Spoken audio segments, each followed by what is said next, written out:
चलिए बेटा, आज हम स्टार्ट करने जा रहे हैं क्या, प्रोबेबिलिटी पीएनसी मैंने आपको करा दिया। डे अरेंजमेंट के 4-5 क्वेश्चन मैं आपको करा दूंगा, मैं छोटा सा वीडियो रिकॉर्ड कर दूंगा उन क्वेश्चनों का, वो आप देख लेना। 4-5 क्वेश्चन डी अरेंजमेंट के बेस में कराऊंगा आपको। आज हम स्टार्ट करते हैं प्रोबेबिलिटी। क्या स्टार्ट करते हैं? प्रोबेबिलिटी। मैं आपको बता दूं, प्रोबेबिलिटी तुम जितने भी कॉम्पिटिटिव एग्जाम दोगे, चाहे तुम स्टेट के दोगे, सीडीएस दोगे, एनडीए दोगे, आगे चल के सीजीएल वगैरह दोगे, एमटीएस का एग्जाम दोगे, बहुत सारे एग्जाम दोगे, उन सब में प्रोबेबिलिटी आता ही आता है।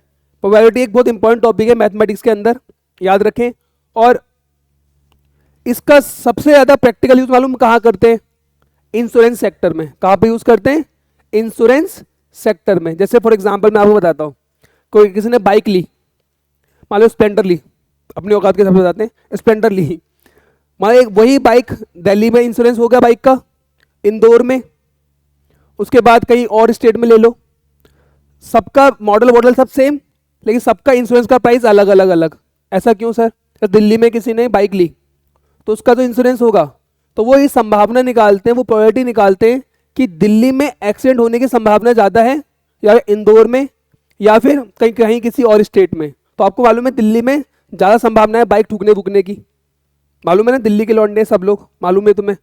तो उसकी प्रोबेबिलिटी ज़्यादा होगी तो उसका इंश्योरेंस भी क्या होगा? ज़्यादा होगा। बात समझ में आ रही है? क्योंकि वो पागल तो है नहीं, लाइफ जैसे इंश्योरेंस कराते हैं हम लोग, लाइफ टाइम कवर इंश्योरेंस करवाते हैं, तो वो बोलते हैं कि मान लो कोई बच्चा है हट्टा कट्टा एकदम बढ़िया सा, उसमें कम में भी प्रीमियम वो कर देंगे, कोई मुझे उसको वो उन्हें मालूम है कि इसकी लॉन्ग ड्यूरेशन बहुत ज़्यादा है, तो बहुत लंबे टाइम पर सर्वाइव कर पाएगा, तो कंपनी को प्रॉफिट ही होगा। पापा की जेब से हर साल मान लो 15,000 रुपये जा रहे हैं, तो कंपनी को प्रॉफिट हो रहा है ना, कंपनी को प्रॉफिट।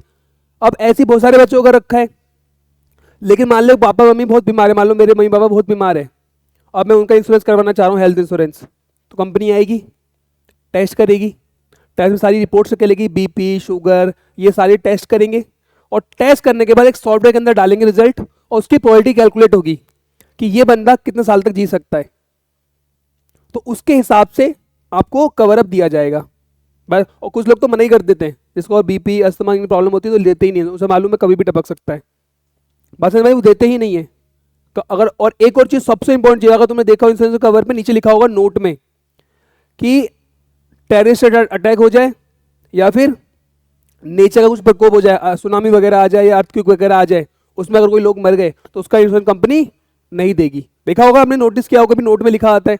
वो क्यों क्यों ऐसा? कल को मान लो तुम्हारे मालूम भविष्य के मोहल्ले में सबने लाइफ टाइम ले लिया 2 करोड़ रुपए का, सबने ले लिया, हर साल वो 15-20 हज़ार आते हैं जाते हैं, भगवान ना करे अर्थक्वेक आ गया, सब मर गए, सबके में कंपनी को 20-20 2-2 करोड़ का था, तो हर बंदे 2-2 करोड़ रुपए देगी, कंपनी दिवाले निकल जाएगा।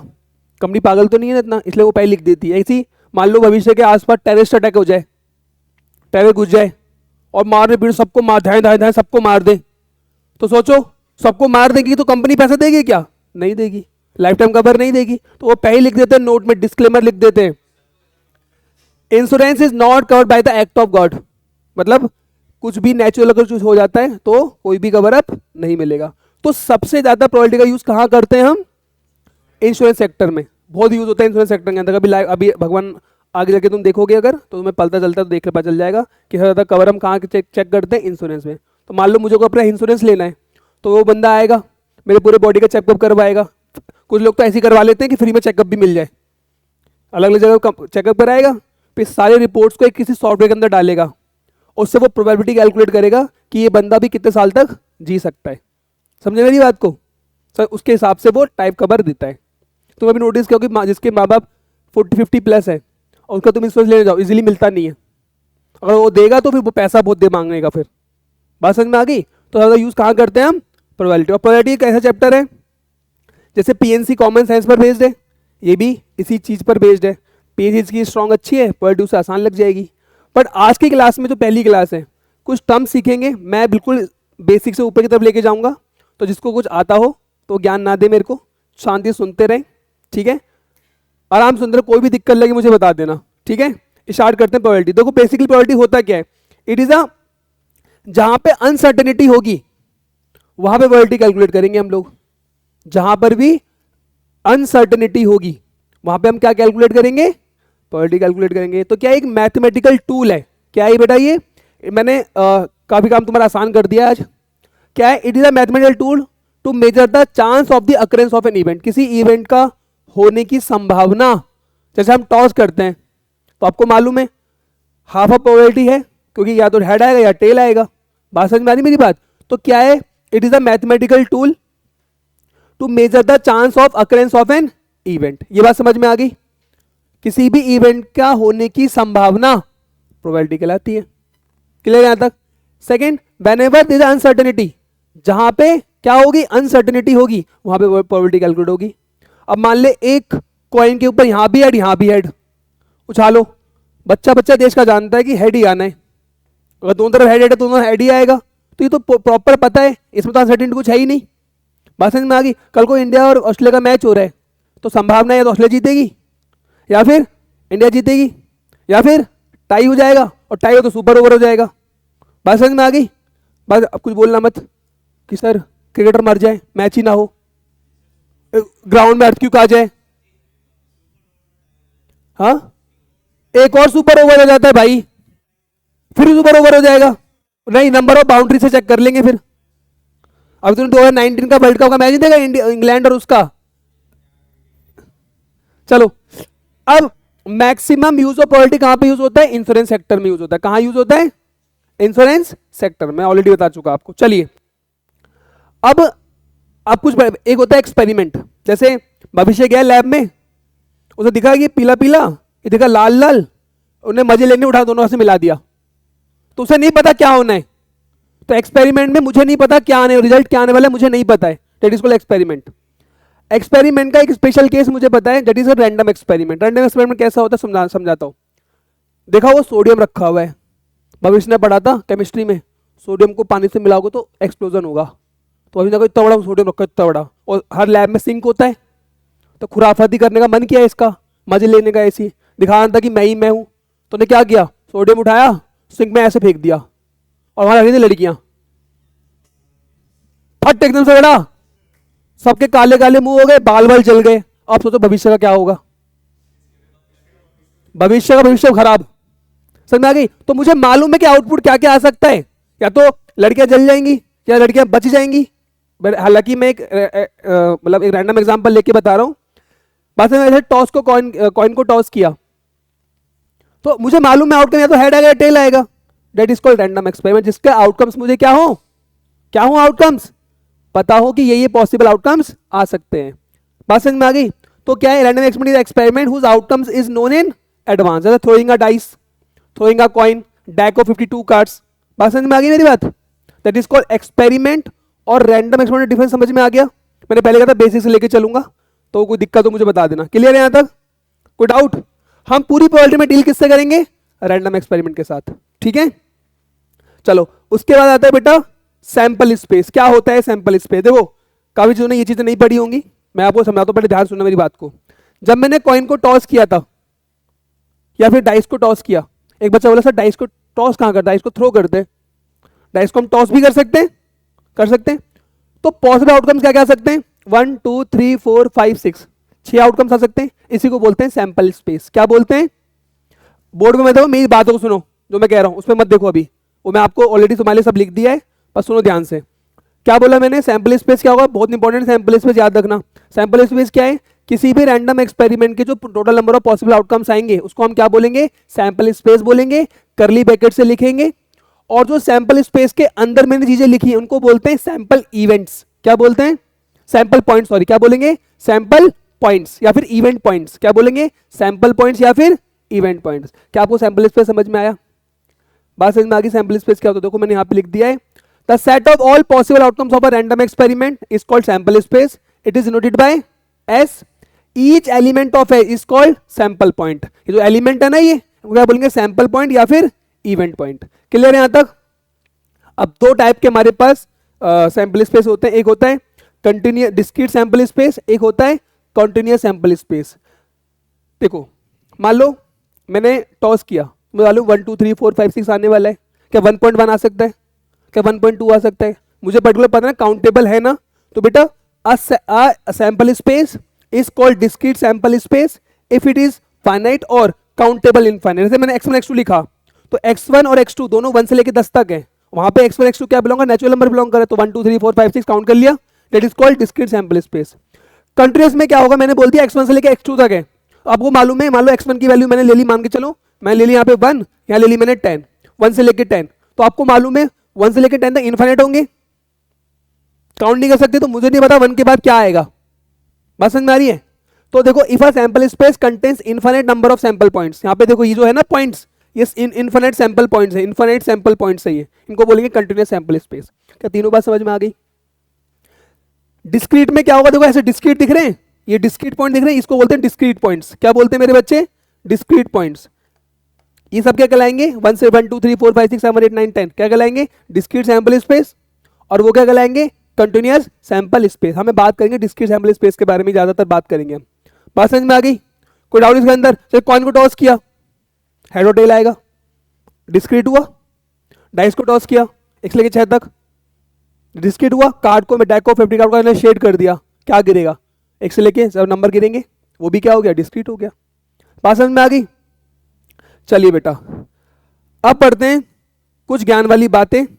अभी बंद कर दो क्योंकि मैं समझाऊंगा अब आपको, इसमें काफी चीज समझाने की है। सुनना, मैंने 2 डाइस को टॉस किया। अच्छा पहले एक करो, अब बताओ, अ dice is throne, a dice, मुझे बताओ, अ dice is throne, number of sample space कितने बनेंगे, डाइस 6 बनेंगे, 1 2 3 4 5 6। 2 dice is throne, 2 dice is throne, number of S कितने हो जाएंगे, 36। ये 36 बने हुए, तो 3 पर, 4 पर, सी बाय 4। इसका मतलब क्या हुआ, नंबर ऑफ पॉसिबल आउटकम है ना, pair of dice is throne, क्या लिखोगे इसे, 6 स्क्वायर। तो बेटा इसके जो नंबर ऑफ सैंपल स्पेस आप निकालते हो वो कौन सा फॉर्मूला निकालोगे, number of sample space in a dice 6 raised to the power n। वाह, 6 raised to the power, 6 raised to the power n, जहां पे n क्या होगा, number of dice, number of way to dice throw, हम जो 1 बार किया, 2 बार किया, 3 बार किया, number of times, number of times a dice is tossed, a dice is tossed. 3 dice को टॉस किया 6 की पावर क्यू, 4 किया 6 की पावर 4। तो डाइस में कौन सा फॉर्मूला यूज करेंगे, नंबर ऑफ सैंपल स्पेस निकालें 6 की पावर n का। क्लियर है यहां तक? चलिए अब मैं आपको यहां समझाता हूं, देखिए मैं आपसे बोलता हूं S1 दोनों का सम डाइस पे 1 आ जाए, पॉसिबल है? 2 डाइस का सम 1 आ जाए, पॉसिबल है? नहीं, 0। 2 डाइस का सम 2 आ जाए, कितने केस बनेंगे, 1 बनेगा केवल। अरे बोलो, S3, S3 कितने बनेंगे, देखो ये 1 वाला 1 केस बना, S3 वाले कितने बनेंगे जल्दी से बताओ, 1, 2, 2, 1, इनका सम 3 आ रहे हैं, तो कितने केस बने, 2। 4 वाले में देखो कितने बन रहे हैं, 3 बन रहे हैं, अभी बोलो तो बे, 3 बने। S5 में कितने बनेंगे, 4 केस बन रहे हैं। एक बार IIT खेल गया तुम लोग के साथ, मालूम, उन्हें देखा अरे सर बड़ा आसान है, एक ही कमी तो हो रहे हैं। देखो S6 वाले में कितना हो जाएगा, 5, S7 वाले में कितना हो जाएगा, 6, S8 वाले में कितना हो अंकित, 7, एक ही कमी तो हो रहे हैं। यही खेल गया था बेटा वो, यही, ये क्या हुआ,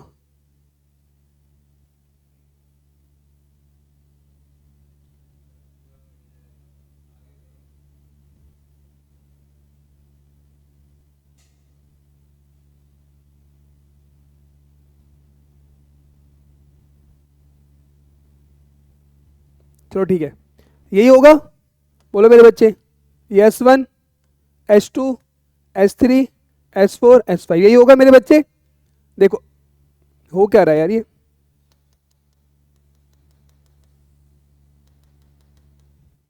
हम यूज ही नहीं करेंगे सब। S3, S4, S5 S6, ठीक है। देखो जिनका सम 4 आ जाए, ये वाला था 5 बाई, ये वाला सम था 6 वाले में क्या होगा, देखो जरा सही हो रहा है। तो जिसका सम 6 आ जाए वो कितने बनेंगे, 1 2 3 4 5, 5 बन गए। 7 वाले के लिए बताओ, 7 वाले के लिए ये 7 वाला केस बनेगा, कितने बने, 6 बन गए। अब जैसे ही तुमने यहां पे 8 किया, सर जी 7 हो जाएंगे, देखिए कितने बनेंगे, देख लो इधर कितने केस बने, 5 केस, वापस रिपीट हो गया ये, कितने बन गए, 5 हो गए। S8 वाले, ऐसी S9 वाले कितने हो गए, 9 वाले हो गए 4, कितने हो गए 4 4।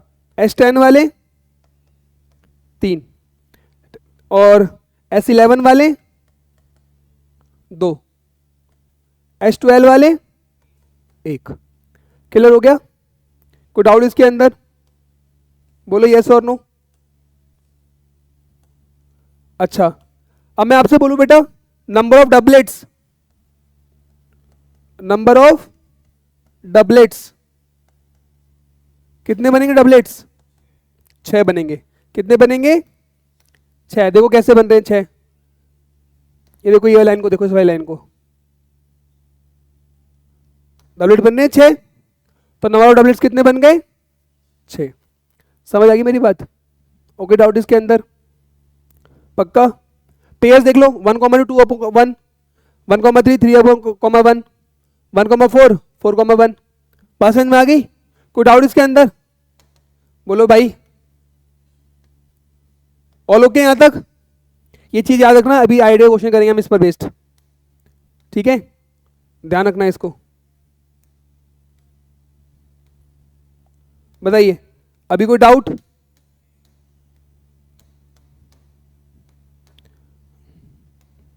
इसमें कोई डाउट मेरे बच्चों। चलो नंबर ऑफ सैंपल स्पेस निकालना आ गया आपको, कैसे निकालोगे, 2 डाइस इज थ्रोन, 6 की पावर स्क्वायर। कोई डाउट मेरे बच्चे यहां तक, ऑल सॉर्टेड। चलो अब हम पढ़ते हैं कॉइन।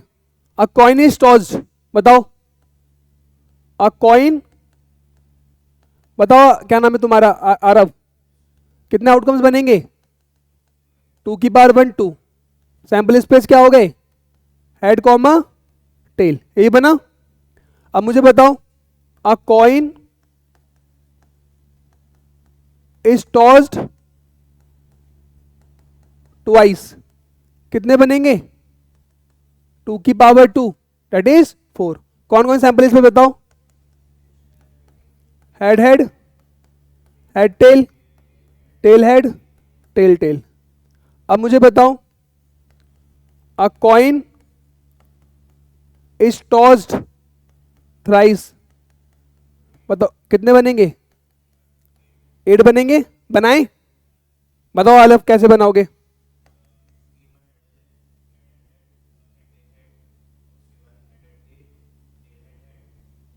आओ मैं तुम्हें एक सिंपल शॉर्टकट बता रहा हूं, देखो इधर देखो, सिंपल शॉर्टकट है, कभी भी निकालना निकाल लोगे। देखो क्या 8 बार है, तो क्या करो 8 बार लिख लो, head tail head tail head tail, हो गया 8 बार।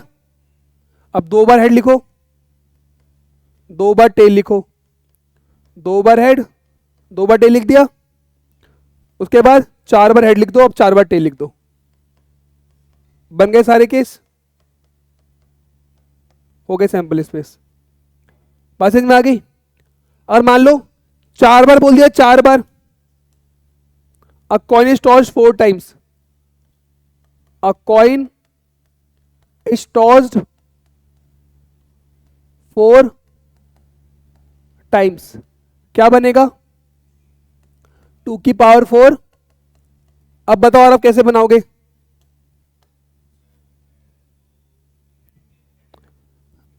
हाँ देखो इधर, अब head tail head tail head tail head tail head tail head tail head tail head tail head और टेल। 16 बार हो गए, 1 2 3 4 5 6 7 8 9 10 11 12 13 14 15 16। देखो हेड टेल हो गया 16 बार। अब उसके बाद 2 बार हेड, 2 बार टेल, 2 बार हेड, 2 बार टेल, हो गया। अब 4 बार हेड, 4 बार, देखना हो गया ना, 2 और 2 5 हो गए ना, हो गया। देखो 1 2 3 4, फिर 4 बार हेड, 4 बार टेल। उसके बाद 8 बार हेड,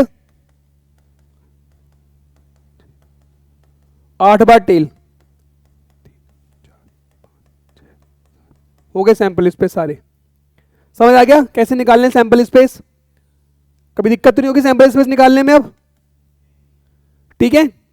अब 5 बार के लिए मैं कर नहीं रहा हूं, आपको मालूम है कितनी बार, 32 बार हेड टेल, फिर head tail head head tail tail, फिर 4 बार, फिर 8 बार, फिर 16 बार, तो 32 केस बन जाएंगे। समझ में आ गई मेरी बात? तो this is the way to calculate the number of possible outcomes when a coin is thrown. याद रखना ये कैसे फॉलो करता है, ये फॉलो करता है 2 की पावर n वाला कंसेप्ट। ठीक है, चलो अब आते सबसे मोस्ट इंपॉर्टेंट, भविष्य का फेवरेट, कार्ड्स पर। ठीक है, कार्ड्स की बात कर लेते हैं। देखिए मैंने कार्ड्स पे लिख दिया है, 10 क्लास से पढ़ते हुए आ रहे हो, चीजें मैंने लिख दी हैं। देखो 52 कार्ड, डेक ऑफ 52 कार्ड्स होते हैं, 26 ब्लैक और 26 रेड। अब 26 ब्लैक के अंदर 2 सूट होते हैं 13-13 के। याद कैसे करोगे? सूट का नाम कैसे याद करो? BSc। ग्रेजुएशन के बाद हम, मतलब ग्रेजुएशन के बाद कह रहा हूं, 12 के हम ग्रेजुएशन करते हैं, BSc कर लेते हैं, तो BSc, B से ब्लैक, S से स्पेड, C से क्लब, तो याद रहेगा तुम्हें। बात समझ में आ गई? BSc ऐसे रखना, BSc कैसे याद रखना? BSc, BSc करते हैं बैचलर इन साइंस, तो B से 26 ब्लैक, 13 स्पेड, 13 क्लब। और ये तो था ही नहीं, उसको वैसे ही अच्छे से पता होगा, जहां हार्ट वहां डायमंड, 13-13 हो गए, है ना? तो इसका मतलब क्या हुआ? टोटल 52 कार्ड्स, 26 BSc और 26 रेड। ब्लैक के अंदर 13 स्पेड और 13 क्लब, और 26 रेड के अंदर, रेड लाल होता है, दिल हमारा रेड होता है, ऐसे याद रख लो, रेड, उसके साथ डायमंड देना पड़ता है। बात समझ में आ गई? कोई डाउट इसके अंदर? Diamond red. अब हर में एक किंग, एक क्वीन, एक जैक, एक राजा। अब राजा है तो रानी भी रहेगी, और रानी रहेगी तो जोकर तो होगा उसे हंसाने के लिए। बात समझ में आ गई? और हुकुम का इक्का, एस। बाकी नंबर कार्ड 0 से 9, सेम इसमें, सेम इसमें, सेम इसमें, सेम इसमें। टोटल कितने कार्ड्स राजा हो गए? 4 राजा, 4 रानी, 4 जोकर, 4 इक्का। इन 16 को बोलते हैं ऑनर कार्ड। क्या बोलते हैं? Honour card. इन 16 को क्या बोलते हैं? Total 16 honour cards. अब इसमें से हुक्म के को हटा दिया जाए तो बचे हुए कितने बन जाएंगे? Face card. कितने बन जाएंगे? Face cards. ये बात समझ में आ गई मालिक? इसमें कोई डाउट तो नहीं है? हाँ भाई भविष्य, कोई दिक्कत तो नहीं? तो मेरे साथ ही याद कर लेना, BSc ब्लैक के 13 सूट्स किसके? Spade, 13 club. मैं सिंबल भी बना दिया है, इस दिल मेरा साफ नहीं बना, बट आप समझ जाएंगे। बात समझ में आ गई? कोई डाउट इसके अंदर? चलिए अब इवेंट्स पढ़ते हैं। इवेंट्स क्या क्या होते हैं? अभी मैं लिखने का समय दे दूंगा, आप लिख लेना, अभी रुक जाओ। इवेंट्स, इवेंट्स क्या होते हैं? देखो इवेंट हमेशा क्या कहलाएगा? सैंपल स्पेस का सबसेट। क्या कहलाएगा? इस पर तवज्जो देना, ऊपर तो लिखा है थोड़ी छोटी सी काम की बात, वो मैं समझाऊंगा, पर इधर ध्यान देना। इवेंट क्या है? इवेंट हमेशा क्या होगा? सबसेट होगा किसी भी सैंपल स्पेस का, subset of a sample space, we called it event. For example ये कोई सैंपल स्पेस है, ये है इवेंट, तो इवेंट क्या कहलाएगा? Subset of sample space. पहला, अ डाइस इज थ्रोन, एक डाइस को मैं फेंका, देखो 1 2 3 4 5 6 आएगा पॉजिटिव आउटकम्स, तो मैंने बोला event 1 getting an even number 2 4 6, getting an odd number 1 3 5, getting an prime number 2 3, getting an multiple of 5 only 5। बात समझ में आ गई? बात समझ में आ गई? तो event is always be a subset of a sample space of a random experiment. Is that clear? देखो यहाँ पे E1 E2 E3 E4 are the event of the subset of sample space 1 2 3 4 5 6। Is that clear?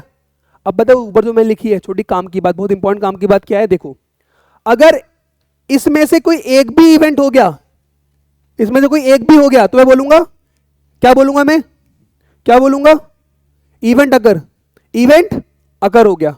एक भी हो गया तो क्या बोलूंगा, इवेंट अकर। मैंने कहा ना, इफ छोटी सी काम की बात, छोटी सी काम की बात है, बट छोटी है बट दर्द दे सकती है आपको। क्या छोटी सी काम की बात क्या है, if outcome of random experiment belongs to event E, we say E is occurred. Random experiment के अंदर अगर रैंडम एक्सपेरिमेंट में इवेंट आ रहा है तो हम क्या बोलेंगे, we say E has occurred. If outcome of random experiment does not belongs to E, we say E has not occurred, event नहीं हुआ। और बीसी बात है यार, ई का कोई एलिमेंट रैंडम सैंपल स्पेस ही तो होगा, तो मैं बोलूंगा इवेंट अकर हो गया। कोई एक भी हुआ ना, अगर मान लो 2 हो गया, मैं बोलूंगा इवेंट, मैं बोलूंगा 2 हो गया, मैं बोलूंगा इवेंट इवन अकर हो गया। मैंने बोला 3 आ गया तो बोलूंगा इवेंट E2 अकर हो गया, और 3 नहीं आया है, 1 5 नहीं है तो बोलूंगा इवेंट डज नॉट अकर। बात समझ में आ गई मालिक, कोई डाउट इसके अंदर? अब हम पढ़ लेते हैं बेटा टाइप्स ऑफ इवेंट।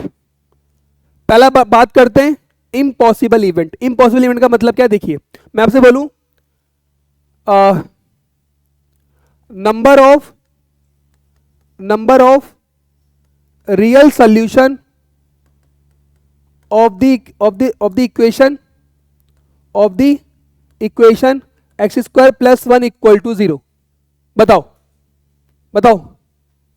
क्या आएगा, x प्लस माइनस आयोटा आएगा, क्या रियल सोल्यूशन मिला क्या? तो ये इवेंट क्या कहलाएगा, इम्पॉसिबल इवेंट। मैंने डाइस को थ्रोन किया, आ रहा बोला sir find the probability of getting a number 7, तो क्या आएगा, ये इम्पॉसिबल इवेंट। बात समझ में आ गई? तो इम्पॉसिबल इवेंट क्या है, 5 से डिनोट करते हैं, या मतलब नल आपने नल सेट वगैरह पढ़ा होगा। तो probability of impossible event, probability of impossible event कितना आएगा, 0। बात समझ में आ गई? कोई डाउट इसके अंदर? इम्पॉसिबल समझ में आ गया ना, जो हो ही नहीं सकता। कल को डैक ऑफ 2 कार्ड में बोल दे कि मेरा दिल कहाँ है, और बोल दे मेरा दिल कहाँ है, तो पॉसिबल ही नहीं है उस कार्ड के अंदर उसका दिल हो जाए। बात समझ में आ गई? That is called impossible event. Is it clear? And probability of impossible event always 1, 0, probability 0, number of element in impossible event is 0। बात समझ में आ गई? बात समझ में आ गई मालिक? चलो अब अगला है श्योर इवेंट। श्योर इवेंट क्या होता है बताओ? जो हो नहीं मैंने डाइस को थ्रो किया है, तो बाबू जो श्योर इवेंट है उसी को बोलते हैं सैंपल स्पेस इवेंट, है ना, sample space. A dice is throne, तो सैंपल स्पेस क्या क्या बनाओगे, 1 2 3 4 5 एंड 6। तो probability of sure event, sure event की प्रोबेबिलिटी हमेशा कितनी आएगी, 1। ऑब्वियसली बात है सर कैसे निकाले, ऐसे निकाले। प्रोबेबिलिटी ऑफ सैंपल स्पेस या श्योर इवेंट कितना लिखोगे, 6/6, इतना हो गया 1। तो एक बात सुनो, कोई भी प्रोबेबिलिटी किसी भी इवेंट की हमेशा बड़ी या बराबर होगी प्रोबेबिलिटी ऑफ इम्पॉसिबल इवेंट और less than equal to probability of sure event. मतलब मैं बोल सकता हूं probability of any event always get equal to 0 less than equals to 1। क्या आपको मेरी बात समझ में आ गई? कोई डाउट इसके अंदर? देखो एक चीज बता दूं, कल को तुमने जेईई के पेपर में क्वेश्चन आया, ठीक है, और तुमने बड़ी मेहनत से सॉल्व किया, और प्रोबेबिलिटी का क्वेश्चन आया और तुमने बड़ी मेहनत से सॉल्व किया और तुमने बोल दिया आंसर आ गया 3/2 आ गया, तो खुश हो जाना, आप सक्सेसफुल हो गए जेईई मेंस के एडवांस के क्वालिफिकेशन के लिए। क्या हो जाना बेटा, आप खुश हो जाना कि आपने एडवांस भी क्वालिफाई कर दिया है। तो बेवकूफो मूर्खपति महाराजो, हमेशा याद रखें प्रोबेबिलिटी किसी भी इवेंट की 1 से ज्यादा अगर तुम्हारा सॉल्व करने पे आ रहा है तो अपने 10 चार्टे मारना, पॉसिबल हो ही नहीं। कोई मैं बाउंड्री लगा दी ना, प्रोबेबिलिटी हमेशा 0 और 1 के बीच में रहेगी। सर 0 और 1 के भी तो एक ही नंबर आता है, एक ही नंबर आता है भविष्य, कितने आते हैं? बहुत सारे इनफाइनाइट नंबर्स आते हैं, 1/3, 1/7, 1/9, 1/11, 1/12, 2/8। बात समझ में आ गई? तो ये बात याद रहेगी, श्योर इवेंट इम्पॉसिबल इवेंट। तो जितने भी तुमने बचपन में पढ़ा होगा छोटी छोटी क्लासेस में, यहाँ पे ऐसे लिखा था, यहाँ पे लिखा था इम्पॉसिबल इवेंट, यहाँ था श्योर इवेंट, यहाँ इक्वली लाइकली आउट का इवेंट, ऐसे याद आ रहा है कुछ? कद्दू पढ़ा तुमने फिर तो। बात समझ में आ गई मेरे बच्चे यहाँ तक? कोई डाउट? मगन एक बार बताओ, एक कॉइन को हमने 4 बार टॉस किया, total number of possible outcomes 16। बना के दिखाओ, सारे आउटकम्स लिखो, कैसे लिखोगे? कुछ ट्रिक मालूम है? ठीक है, हेल्प कर दो दिव्यांश जल्दी से। चलो अब बात करते हैं म्यूचुअली एक्सक्लूसिव इवेंट। क्या बात करते हैं? Mutually exclusive event. चलो चलो रुको, बाद में बताना ना, भविष्य बाद में बताना, सॉरी मेरे मुंह में भविष्य आ रहा है बार बार, पता नहीं क्यों। दिव्यांश बाद में बताना। बताओ किसी को मालूम है म्यूचुअली एक्सक्लूसिव इवेंट क्या होते हैं? Anyone knows mutually exclusive events? जो म्यूचुअली, किसी को नहीं पता म्यूचुअली एक्सक्लूसिव इवेंट? आपको मालूम है भविष्य, दिव्यांश आपको मालूम है? कॉमन हो, वाह। मान लो ये कोई सैंपल स्पेस है, ये सैंपल स्पेस है, ये मेरे पास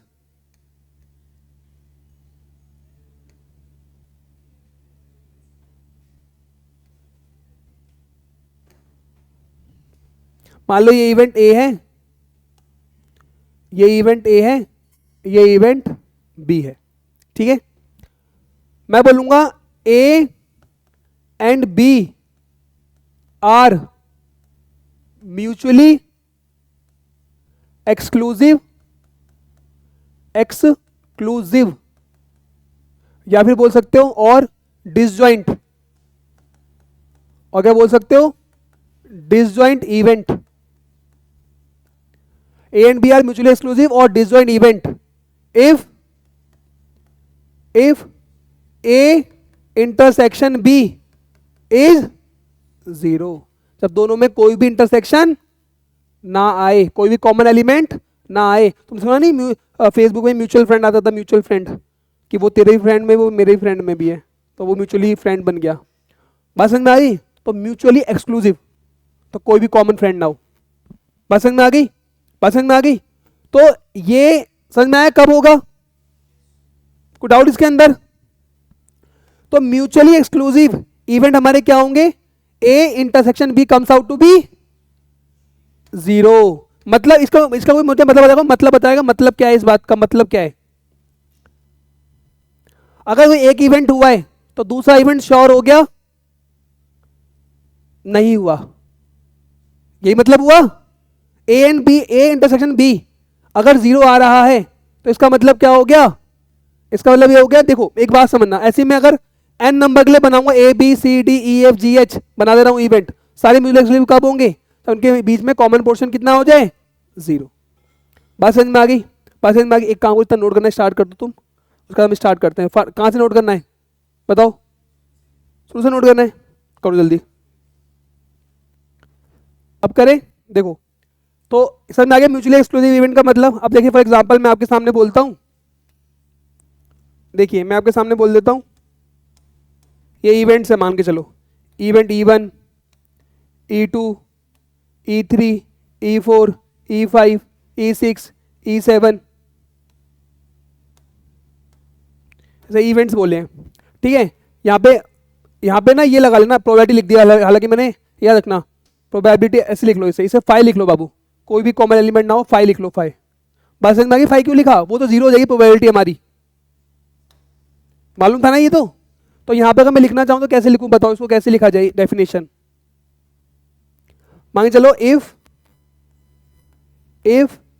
E1, E2, E3, En are the events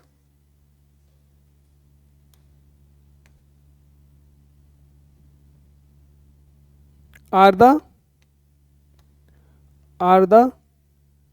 the mutually exclusive event E1 E2 E3 या 3 की लिख लो, अभी ज़्यादा बेटर, एन के लिए भी लिख सकते हो, कोई दिक्कत नहीं है. इफ E1 E2 E3 और En are the mutually exclusive event if occurrence of one event implies the non-occurrence of event other, implies the non-occurrence of other events. बात समझ में आ गई? बल्कि जैसे event E1 E2 E3 till En is equals to 5. क्या आपको मेरी बात समझ में आ गई मालिक? सिंपल है ये, है ना?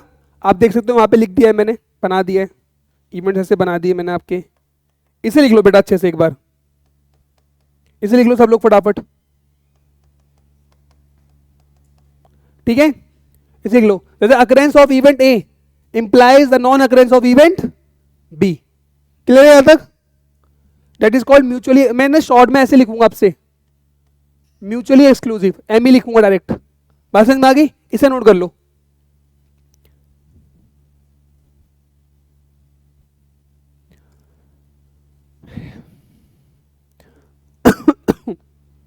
ये राइफल लिख लो फटाफट. अब मैं वीडियो को थोड़ी देर के पॉज कर देता हूँ. नलायक को तुमने बताया नहीं, रिकॉर्डिंग ऑन हो रही थी यार, कहाँ पर था मुझे बताया नहीं था. चलो ये समझ में आ गया था, मैंने यही समझाया है. इक्वल लाइकली आउटकम्स क्या होते हैं? जहाँ पे जैसे कॉइन को टॉस किया तो जितनी प्रोबेबिलिटी हेड आने की उतनी प्रोबेबिलिटी टेल आने की भी है. जैसे हमने शकुनी का नाम पढ़ा होगा, बचपन से पढ़ते आ रहे हो. Unfair coin, unbiased tossed. इसका मतलब क्या है कि जैसे कॉइन को टॉस किया, मतलब सॉरी डाइस को मैंने टॉस किया, तो जो प्रोबेबिलिटी 1 आने की है वही प्रोबेबिलिटी 2 आने की होगी, वही प्रोबेबिलिटी 3 आने की होगी, वही प्रोबेबिलिटी 4, वही प्रोबेबिलिटी 5, वही प्रोबेबिलिटी 6 आने की होगी. 1/6 1/6 1/6 1/6 इक्वल लाइकली आउटकम्स हो गई है. शकुनी वाला ध्यान रखो, शकुनी के जो पासे थे वो फेयर डाइस नहीं था, वो अनफेयर डाइस था.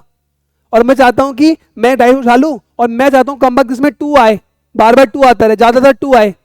तो मैं करूंगा 2 के अपोजिट साइड वाला, उसके नीचे अपोजिट साइड वाला, उसके क्या करता हूँ थोड़ा मोटे चप्पच से बना दो, थोड़ा मोटा बना दो उसको.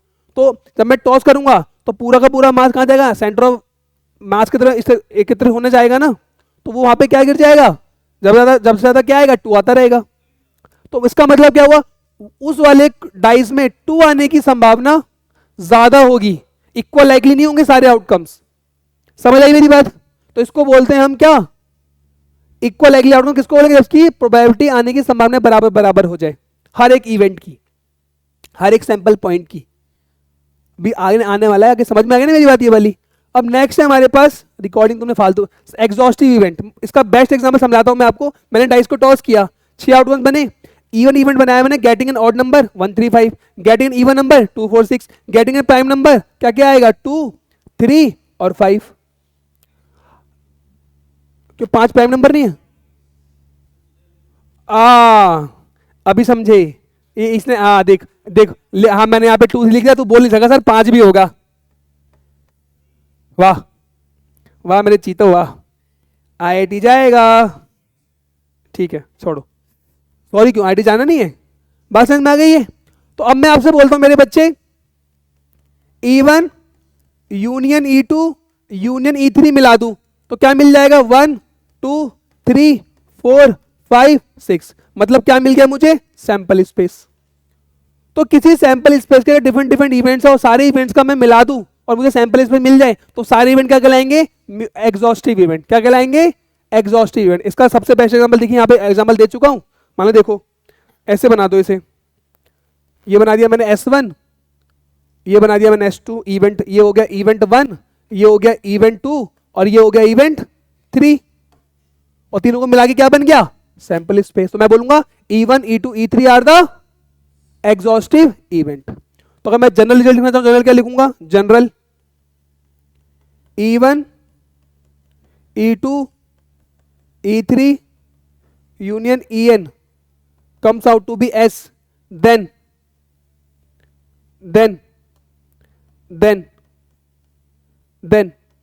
E1, E2, E3, En are the mutually are the exhaustive events। समझ आ गई मेरी बात? कोई डाउट इसके अंदर? पांचों इवेंट समझ में आ गए? चलिए अब हम पढ़ते हैं क्लासिकल डेफिनेशन ऑफ प्रोबेबिलिटी। आपने रटा होगा number of favourable outcome divide by total number of possible outcome, यही पढ़ा होगा? हाँ ना, बोलो ना। हाँ तो देखो अब मैं पढ़ाता हूं आपको। मान लो if a random experiment results in n mutually exclusive, सुनना ध्यान से, mutually exclusive equally likely exhaustive outcome of which n are favourable for the occurrence of event E. मान लो मेरे पास एक रैंडम एक्सपेरिमेंट है जिनका रिजल्ट क्या है? एन। एन क्या है? Mutually exclusive equal likely exhaustive event, मतलब total possible outcomes, out of which n small n are favourable outcomes of event E.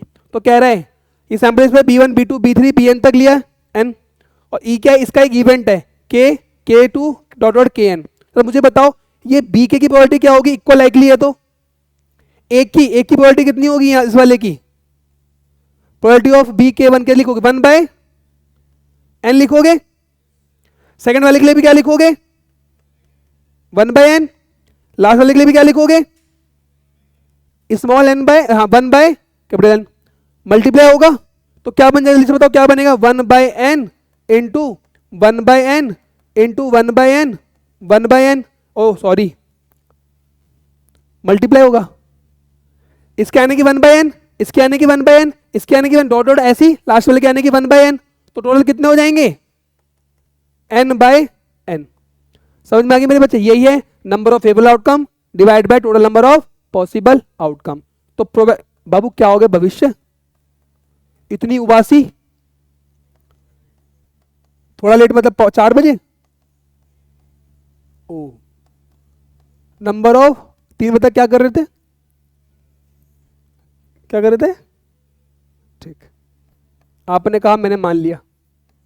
Total number of possible outcomes तो कितना हो गया? n by n, number of favourable total number. समझ आ गई मेरी बात? नोट करो इसे फटाफट। हाँ खत्म, इसे लिख लेना ऐसे है ना, ये 1 बाय n है, ये भी कितना है? 1 बाय n, ये भी कितना है? 1 बाय n। तो इसे कैसे लिख दोगे? प्रोबेबिलिटी ऑफ इवेंट ई कितना आएगा? 1 by n plus 1 by n plus 1 by n till till till 1 by n। तो कितनी बार आया ये? n टाइम्स, तो n डिवाइड बाय n। अब समझ में आया कैसे आया?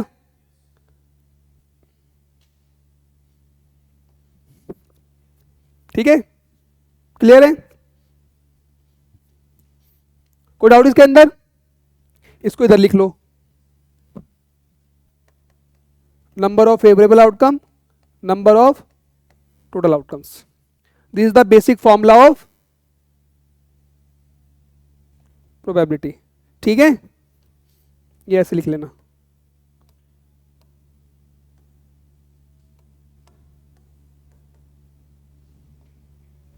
समझ में आया सबको ये वाला?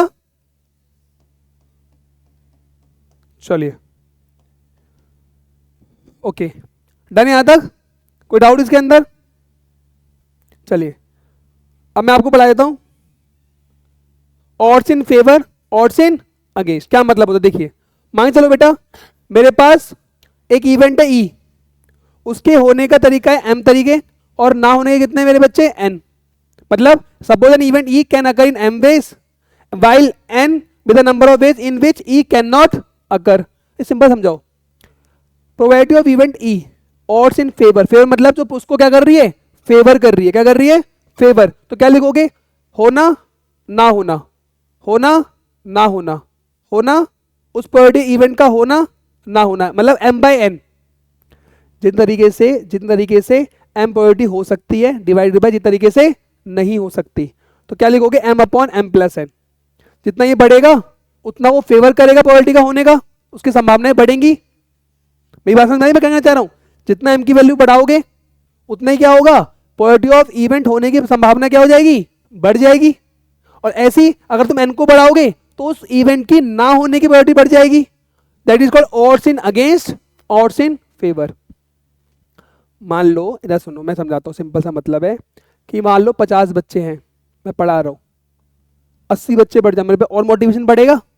तो जितने बच्चे बढ़ेंगे उतना मेरा मोटिवेशन बढ़ेगा पढ़ाने का। तो वही चीज ये है कि अगर m तरीके से वो इवेंट हो सकता है तो जितने ज्यादा तरीके से पॉसिबल हो सकता है उतना ज्यादा उस इवेंट की प्रोबेबिलिटी बढ़ सकती है। That is called odds in favour. Favour जो फेवर कर रहा है प्रोबेबिलिटी का होने का। और अगेंस्ट मान लो कम होते चले जाए बच्चे, क्लास में एक भी ना बचे, तो मेरा मोटिवेशन डाउन एकदम। तो उस इवेंट की, उस क्लास को मैं लूंगा, उसकी प्रोबेबिलिटी घट जाएगी। बात समझ में आ गई? तो वही लिखा है मैंने, odds against an event this. Clear है मेरे बच्चे? फिर सुन लो, कोई इवेंट ई अगर m तरीके से हो सकता है वाइल n तरीके से वो इवेंट नहीं हो सकता है, तो odds in favour of E, odds in favour of E क्या होगा, कैन अपॉन कैन नॉट। जितना बढ़ाओगे m की वैल्यू उतने बढ़ जाएगी। बात समझ में आ गई?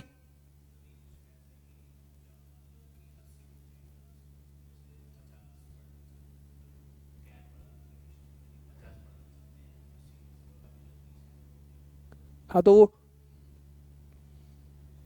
सपोर्ट, सपोर्ट मतलब 50 बच्चे बैठे हैं, अब जितने ज़्यादा बच्चे बढ़ेंगे मेरी क्लास और अच्छे से जाए उसकी प्रोबेबिलिटी बढ़ जाएगी। और जितने बच्चे कम होते चले जाएंगे मेरी प्रोबेबिलिटी उतनी घट जाएगी।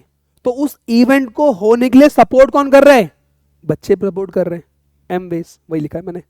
बात समझ में आ गई? कोई डाउट इसके अंदर? कोई मन में कोई शंका, कोई भी doubt?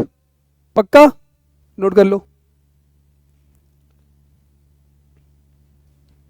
Odds in favour and odds in against का मतलब समझ में आ गया? किसी इवेंट को अगर मैं m तरीके से कर सकता हूं और उस इवेंट को मैं n तरीके से नहीं कर सकता, तो मैं अगर m की probability of event e, odds मतलब odds in favour of event e को फेवर करने वाली, e को फेवर करने वाले क्या होंगे, हम क्या लिखूंगा, कैन अपॉन कैन मतलब m अपॉन n। तो प्रोबेबिलिटी क्या बन जाएगी उसकी, फेवर ऑफ m है upon total m plus n। बात समझ में आ गई?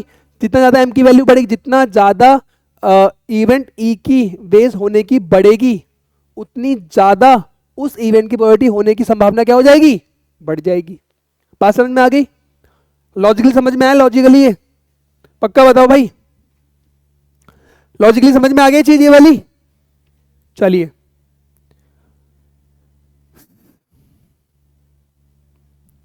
मैंने टाइम सेव कर लिया, ये चीजें मैंने पहले लिख दी आप लोगों के लिए कि टाइम थोड़ा सेव हो जाए, क्योंकि ये बेसिक पूरा चार्ट वोट बनाना उसमें अच्छा टाइम खिंच जाता। बाकी नोट्स बहुत अच्छे होते हैं तो और पता चल रहा है। कहाँ से मांग के लाए पेज ये?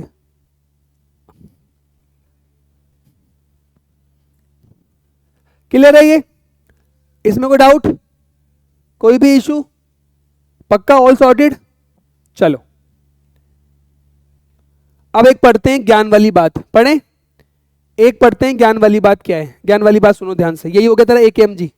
सुन लो, if probability of event E P है, किसी इवेंट की प्रोबेबिलिटी क्या है, P है, तो उसको फेवर करें तो क्या लिखोगे, P अपॉन 1 माइनस पी। और उसके अगेंस्ट में हो तो क्या लिखोगे, 1 माइनस पी अपॉन पी। क्योंकि देखो प्रोबेबिलिटी ऑफ इवेंट ई की प्रोबेबिलिटी मान लो P है, तो टोटल तो 1 हुआ। अब इवेंट फेवर कर दे, इसको फेवर कर दे तो क्या लिखोगे, P अपॉन 1 माइनस पी। क्योंकि अगर प्रोबेबिलिटी इवेंट ई होने की P है तो ना होने की क्या होगी, probability of not occurrence of E क्या लिखोगे, 1 माइनस पी लिखोगे। तो मालूम है ना यार, अगर प्रोबेबिलिटी हो रही है प्लस ना होना 1 के बराबर होता है। तो अगर किसी इवेंट की प्रोबेबिलिटी P है तो किस उस ई का ना होना क्या कहलाएगा, 1 माइनस पी। तो फेवर में लिखना है तो जो उसको सपोर्ट करे तो क्या लिखोगे, P अपॉन 1 माइनस पी। और अगेंस्ट में क्या लिखोगे, 1 माइनस पी अपॉन पी। मतलब ये ना होने का प्लस होना, यहां पे होना प्लस ना होना। समझ रहे हो ना, ये मतलब क्या हुआ इसका, कैन और कैन नॉट, और यहां क्या है, कैन नॉट अपॉन कैन। समझ आ गई मेरी बात, पक्का ना, नोट कर लो। एक ज्ञान वाली बात समझ में आ गई, क्या है कि किसी इवेंट की प्रोबेबिलिटी P है, if probability of event is P then odds in favor of E, मैं लिखा है event in terms of P, तो E क्या लिखोगे, P अपॉन 1 माइनस P, और ऑड अगेंस्ट क्या लिखोगे, 1 माइनस P अपॉन P। समझ आ रही मेरी बात, ये समझ आ गई है ना आरव, समझ आया, ठीक है, नोट कर लो फटाफट से। और कुछ नहीं, मतलब केवल मतलब है उसको फेवर करने वाले, बस इतना याद रखो, हाँ जी, सपोर्ट करने वाले।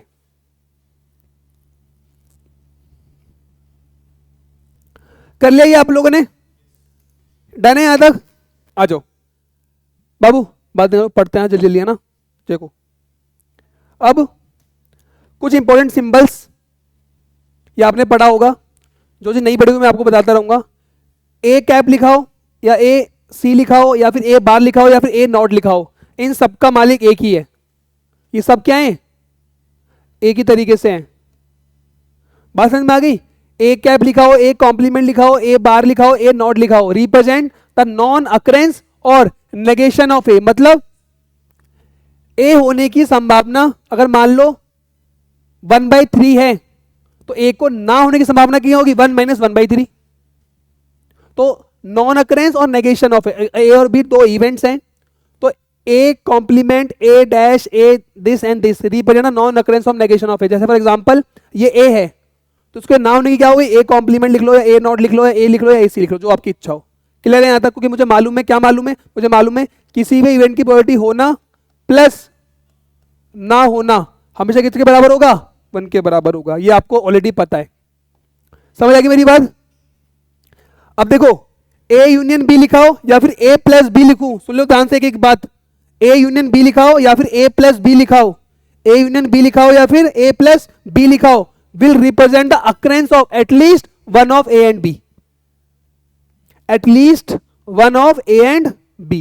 मतलब ये बात करेगा A यूनियन B की। मैंने आपको सेट्स में भी आपको बता रखा है, रिलेशन जब मैंने पढ़ाया था उसमें बताया भी था, क्या अगर A और B लिखाओ, और का मतलब यहां पे क्या होगा, यूनियन, और इसका मतलब क्या था, at least one of A and B, और both at least one of A and B। याद है ना बात, ये बताई थी ना मैंने आपको। अच्छा लगा, सेट्स का यूज करेंगे इसमें हम।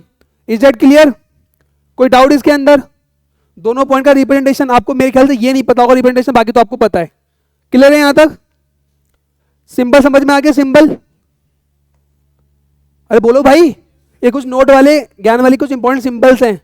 अब थर्ड देखो, ए इंटरसेक्शन बी लिखाओ, और सुनो ये नहीं पता होगा आपको, ए भी लिख दूं मैं अगर ऐसे, ए इंटरसेक्शन बी लिखूं या डायरेक्ट ए भी लिख दूं, will represent the simultaneous occurrence of A and B. याद करो मैंने बताया ना आपको, ए एंड बी मतलब बोथ, मतलब बोथ। इसमें क्या लिखते हो आप, ए इंटरसेक्शन बी। अरे बोलो भाई, समझ आ रहा है ना ये। तो ए इंटरसेक्शन बी या फिर ए बी लिखाओ, will represent the simultaneously occurrence of A and B. Is it clear, कोई डाउट इसके अंदर। अच्छा नेक्स्ट क्या है, देखो A neither A nor B. देखो ए का मतलब ए ना हो, बी का मतलब बी भी ना हो, दोनों ही ना हो, तो मतलब क्या लिखूंगा, neither A nor B. Represent the non occurrence of A and B, represent the non occurrence of, ये सिंबल समझ नहीं आएंगे, मैं बार बार बोल रहा हूं, कोई डाउट तो पूछ लो इसमें। Non occurrence of A and B. अच्छा मुझे एक बात बताओ, non occurrence of A and B है, अब मैं लिखना हो ऐसे लिखो, जाओ बताओ, अगर मैं लिख रहा हूं तो बताओ गलत है सही है। Non occurrence of A and B, बताओ क्या लिखूं, क्या लिखूं बताओ।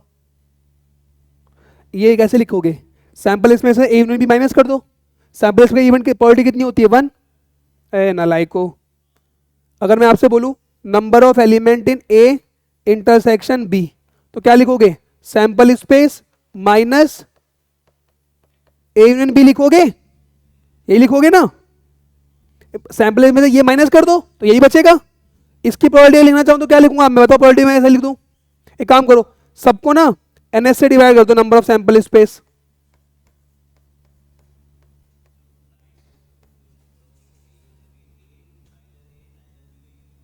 Non occurrence of A and B, non occurrence A होना बी। इन्होंने ये बाइट्स में लिखा है ना भाई, ये इसका मतलब है, ये पूरा ये है, और ये मालिक, इसको क्या बोलते हैं हम, इसको बोलते हैं ए यूनियन बी।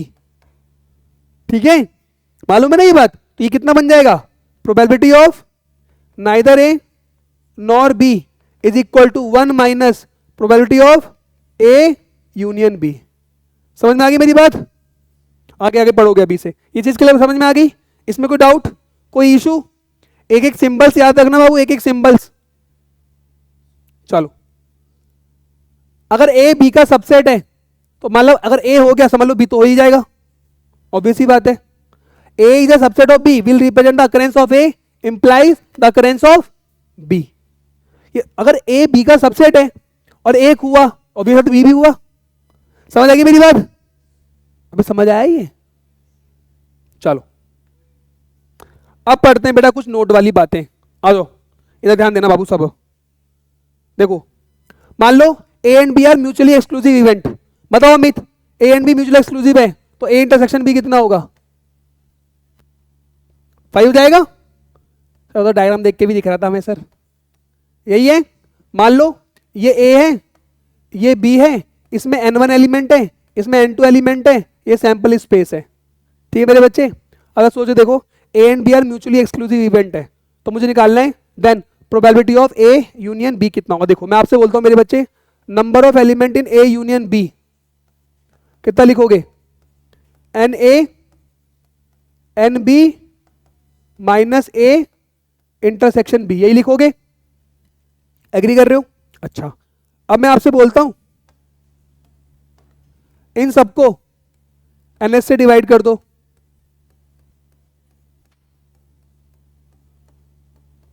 कर सकते हैं? कोई डाउट? ऑब्वियस, इसमें नंबर ऑफ एलिमेंट कितने हैं? n1, nb में कितने हैं? n2, और ns में कितना होगा? n1 plus n2। बात समझ में आ गई टोटल? तो देखो यहाँ पे कितना हो जाएगा, कितना हो जाएगा? Probability of A union B कितना लिखोगे? Probability of A, probability of B. अब देखो ये ए में 5 है तो ये तो 0 हो जाएगा। नंबर एलिमेंट दोनों में कितना कॉमन? 0। तो कितना हमारे पास बचा? मेरी बात समझ में आ गई? कोई डाउट यहाँ पे? अगर मान लो मैंने 4 इवेंट लिख दिया तो क्या लिखूंगा? Probability of A, probability of B, probability of C. मान लो मैंने 3 एलिमेंट लिख दिया, ये देखो 1 2 3। ठीक है, ये है ए, ये है बी, ये है सी। अगर आप नंबर ऑफ एलिमेंट की फॉर्म में लिखते तो कैसे लिखते हैं इसे बताओ जरा? Number of element in A union B क्या लिखोगे? n1 प्लस n2, ये लिखोगे। और अपॉन में लिखोगे तो क्या लिखोगे? n1 प्लस n2 वाली चीजें। समझ आ गई मेरी बात? बताओ ये इसमें बताओ, इसमें क्या लिखूं? बताओ, probability of A union B union C क्या लिखा जाए?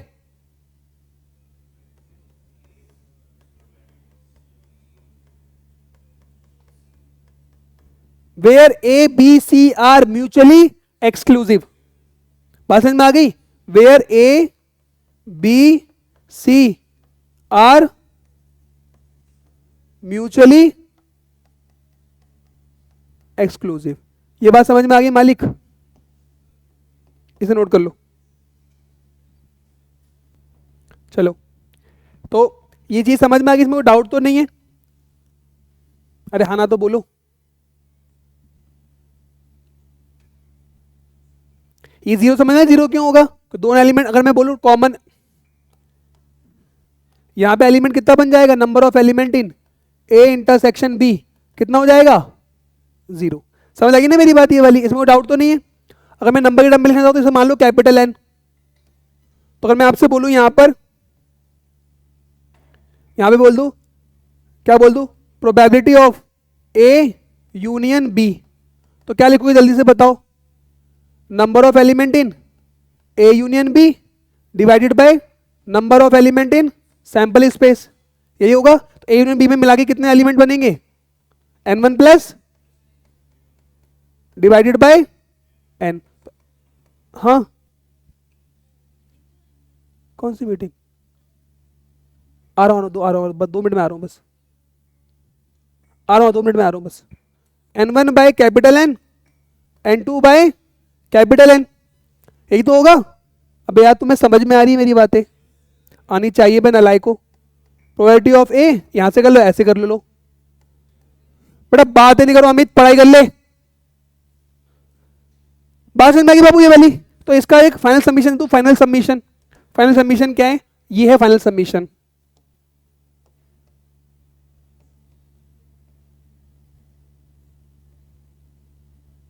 ठीक है, ये लिख दिया।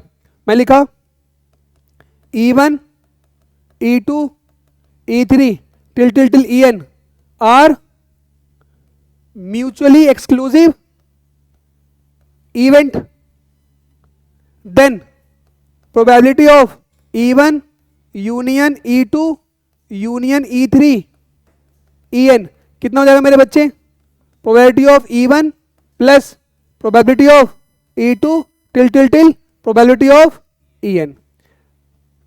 बाबू समझ में आ गई मेरी बात? देखो मैंने तो पूरी कोशिश की आपको समझाने की, और आपको समझ नहीं है तो गलती आपकी। अब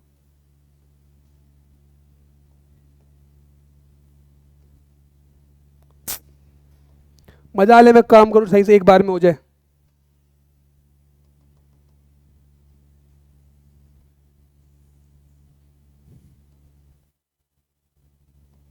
कितना हो जाएगा ये? En क्लियर है मेरे बच्चों? डन। याद रखना ये कब पॉसिबल है? Mutually exclusive. मैंने प्रूफ भी करा दिया आपको ये। चलो बाबू मेरे को अर्जेंट मीटिंग ज्वाइन करनी है, ठीक है? इसे आप लिख लेना, जितना लिखना सबको लिख लेना जिसको लिखना हो। E1 E2 E3 E4 E5 E6 En, ठीक है? पसंद में आ गई? चलो अभी मैं एक मीटिंग ज्वाइन करके आता हूँ फटाफट। हाँ बोलो। बाकायदा अच्छा खासा ब्रेक हो गया तुम्हारा, एंड अब हम क्या करने जा रहे हैं? आगे बढ़ते हैं, ठीक है? ये समझ में आ गया था ना? चलो अब देखो हमारे पास अगर ये है नोट, नोट वाली बात नंबर 2। देखो ऑब्वियस सी बात है मेरे बच्चे, ए और ए कॉम्प्लीमेंट। अगर मैं आपसे बोलता हूं, फॉर एग्जांपल मैं आपसे बोलूं प्रोबेबिलिटी ऑफ ए दिस, तो ये किसके बराबर है? प्रोबेबिलिटी ऑफ एस, यही होगा। अरे बोलो। अभी मैंने बोला ये दोनों कैसे म्यूचुअली, म्यूचुअली एक्सक्लूसिव है, तो मैं इसे क्या लिखूंगा?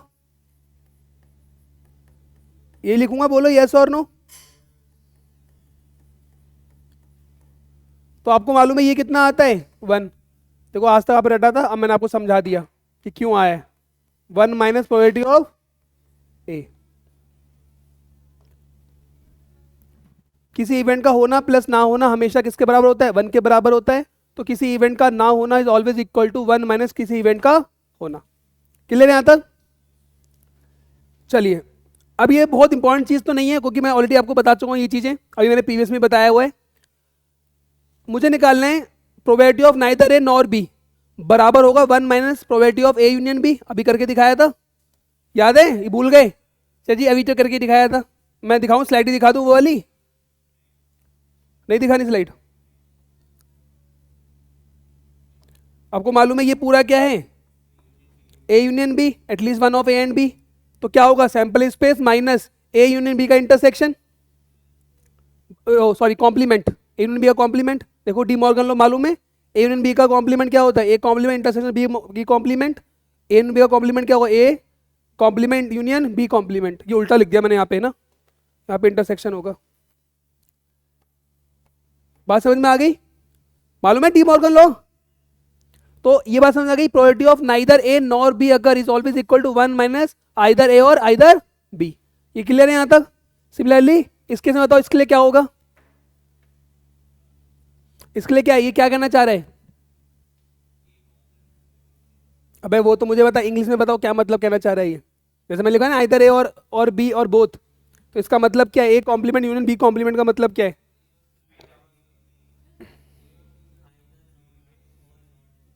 समझ में आ गया? कोई डाउट इसके अंदर?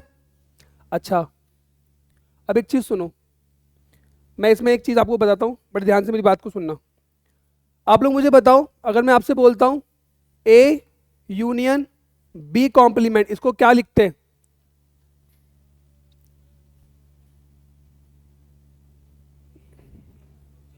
हाँ हाँ करो ना, मैं रुका हूँ, मैं कहाँ जा रहा हूँ? मैं अभी कहीं नहीं जा रहा हूँ, मैं रुका हूँ। क्या बाबू? डायग्राम बनाने के बाद मत बोलना सर, मैं बता रहा हूँ।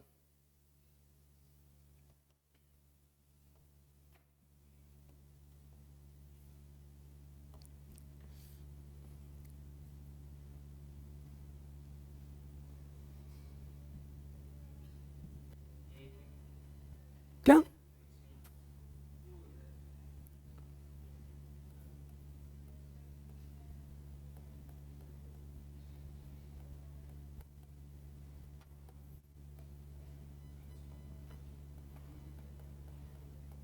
कुछ यादें सेट्स के साथ।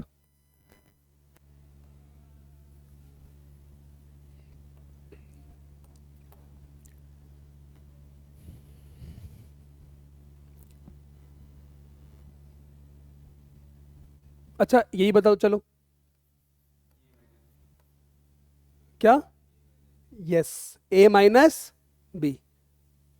ऐसे कैसे सर जी? ए मान लो ये है, बी है ये, तो मेरे बच्चे मैंने ऑलरेडी मैंने आपको ये रिलेशन पढ़ाया था, उसमें मैंने आपको बताया था ये चीज, इसे याद रखना, ये किसके बराबर आएगा? ए माइनस बी के। ऐसे कैसे सर जी? है ना अंकित? दिव्यांश एक्सप्लेन कर सकते हो कैसे आया है? ये मैंने प्रूव करवाया बाबू, ये मैंने बाकायदा प्रूव करवाया। मगन बताओ कैसे आया ये? वाह। बी कॉम्प्लीमेंट कौन सा होगा?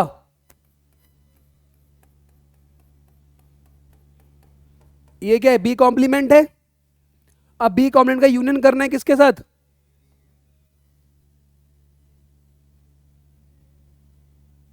कहां गया यार?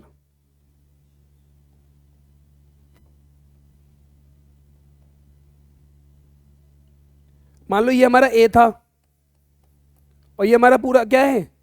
B complement. तो ए यूनियन बी हमारा क्या बनेगा? ये मैंने उल्टा कर दिया क्या? क्यों? अरे यार इंटरसेक्शन है यार, सॉरी, तभी मगन नहीं बता पाया, है ना?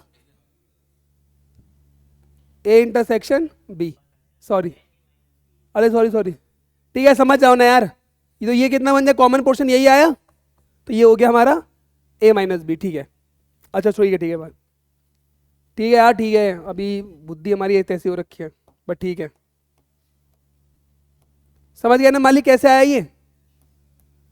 अब जरा सोच के मुझे बताओ, उल्टा कर दो इसका। ये हमारा क्या है? ए माइनस बी है, इसी को हम क्या बोलेंगे? A intersection B complement. ऐसे यहां बताओ ये क्या बन जाएगा? बी माइनस ए या फिर बी इंटरसेक्शन ए कॉम्प्लीमेंट। समझ आ गई मेरी बात ये वाली? चलिए अब, ठीक है ये चीज़ें हो गई, इसमें कोई दिक्कत तो नहीं बाबू? इस चीज़ में कोई दिक्कत तो नहीं किसी को? अब आते हैं एडिशन थ्योरम। किसी को मालूम है एडिशन थ्योरम क्या होती है? हैं?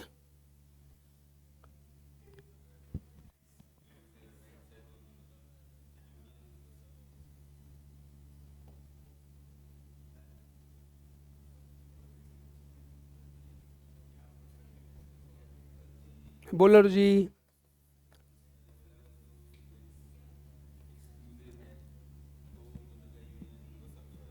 हम्म, नहीं वो तो ऑलरेडी करा चुके हैं ना। देखिए ये सैंपल ऐसे, ठीक है। अब मैं आपसे कहता हूँ मेरे बच्चे, इधर ध्यान दीजिए सब लोग, मैं आपसे बोलता हूँ probability of A union B, है ना? तो मैं क्या लिखूँ बताओ? Number of element in A union B divide by number of element in S, यही होगा। तो number of element A union B कितना होगा? N A N B N A intersection B whole divided by N S होगा। हाँ मालूम है ना फॉर्मूला? तो ये तो मैंने अब मैं तुम्हें गोली गोली मार सकता हूँ, याद रखना। ये मालूम है या नहीं? नलायको 12th में हो तुम, 11th का पढ़ा के मैंने सेट से स्टार्ट किया था, रिलेशन याद है मुझे, कराया था, याद है ये? कौन बोल रही है बाबू? ये अजीब सी आवाजें ना निकालो। कितना हो जाएगा मेरे बच्चे ये? N A by N S plus N B by N S minus N A intersection B divide by N S. आज की क्लास का पहला क्वेश्चन तू ही करेगा दिव्यांश, रुक जा। ए ये नहीं बोला सर, मैं बिल्कुल कर दूंगा।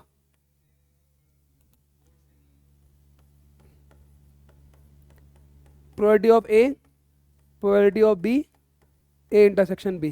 क्या आपको मेरी बात समझ आ गई? बताओ मेरे बच्चों, क्लियर है ये? इसमें डाउट तो नहीं है? अगर मैं 3 के लिखना चाहूँ, 3 के लिए आरब बताएगा। आरब 3 के लिए बताओ, बताओ आरब।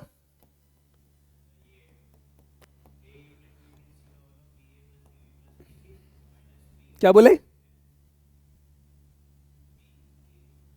अभी रुद्राक्ष बोलेगा, शांत हो सब लोग, रुद्राक्ष बोलेगा ए यूनियन बी यूनियन सी।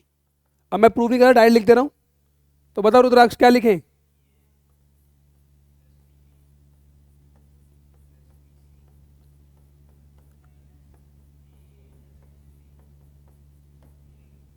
ये ठीक है? क्यों? इंटरसेक्शन का है।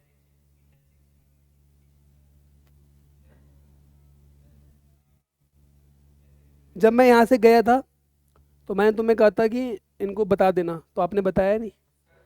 अनीश को नहीं बताया क्या?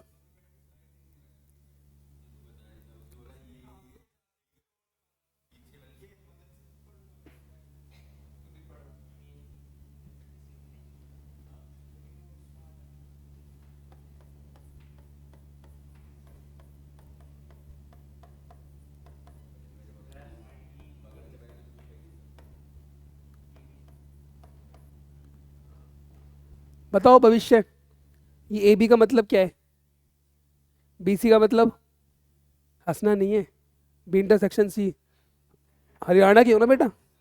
सी ए का मतलब? ए बी सी का मतलब A intersection B intersection C. ये रिप्रेजेंटेशन है। ए इंटरसेक्शन बी लिख लो या ए बी लिख लो, एक ही बात है। ये मैंने स्टार्टिंग बता रखा है सर, ये स्टार्टिंग में सब आता है हमें। तू बोल, कंटिन्यूअस सैंपल स्पेस क्या होते हैं? Continuous sample space.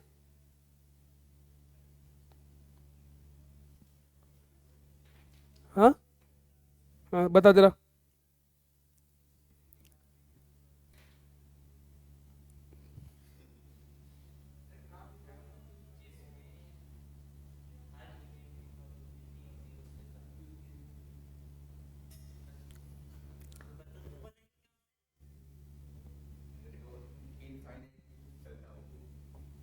बाबू मानता हूं तुम्हें आता है, आपने एनसीईआरटी पढ़ी है सर जी।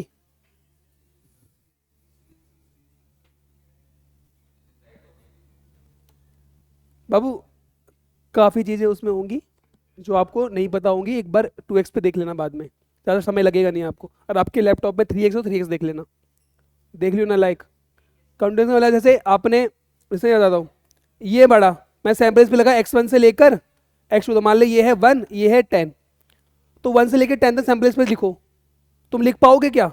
तुम्हें नहीं पता 1 के बाद क्या आने वाला है, बट इतना पता है 1 से 10 के बीच में तो ऐसे इन्फिनिट सैंपल पॉइंट्स होंगे, इनको कहलाएगा कंटिन्यूस। और मैं ऐसे बना दूं इसे, इनको बोलते हैं डिस्क्रीट सैंपल स्पेस। मुझे पता है इसमें डिस्क्रीट वैल्यूज आने वाली है, याद रखना नालायको। ये मैंने आपको पहली बार,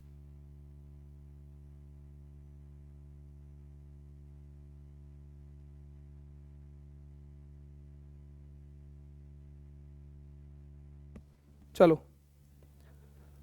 अब जनरलाइज हमारा रुद्राक्ष बताएगा। जनरलाइज बताओ भाई, जनरलाइज एडिशन थ्योरम समझ में आ गया? एडिशन थ्योरम समझ में आया? कहाँ ध्यान है बाबू?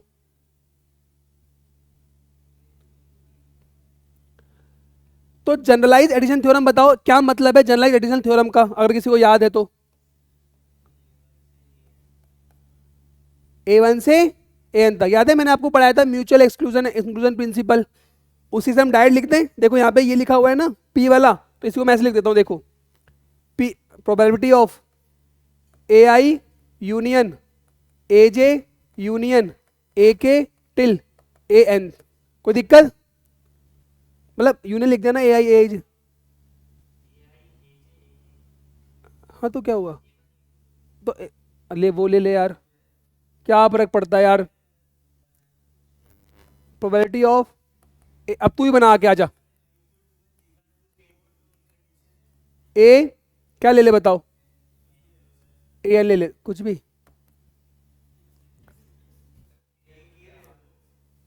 क्लियर है यहाँ तक? कोई डाउट? क्या लिखोगे बताओ?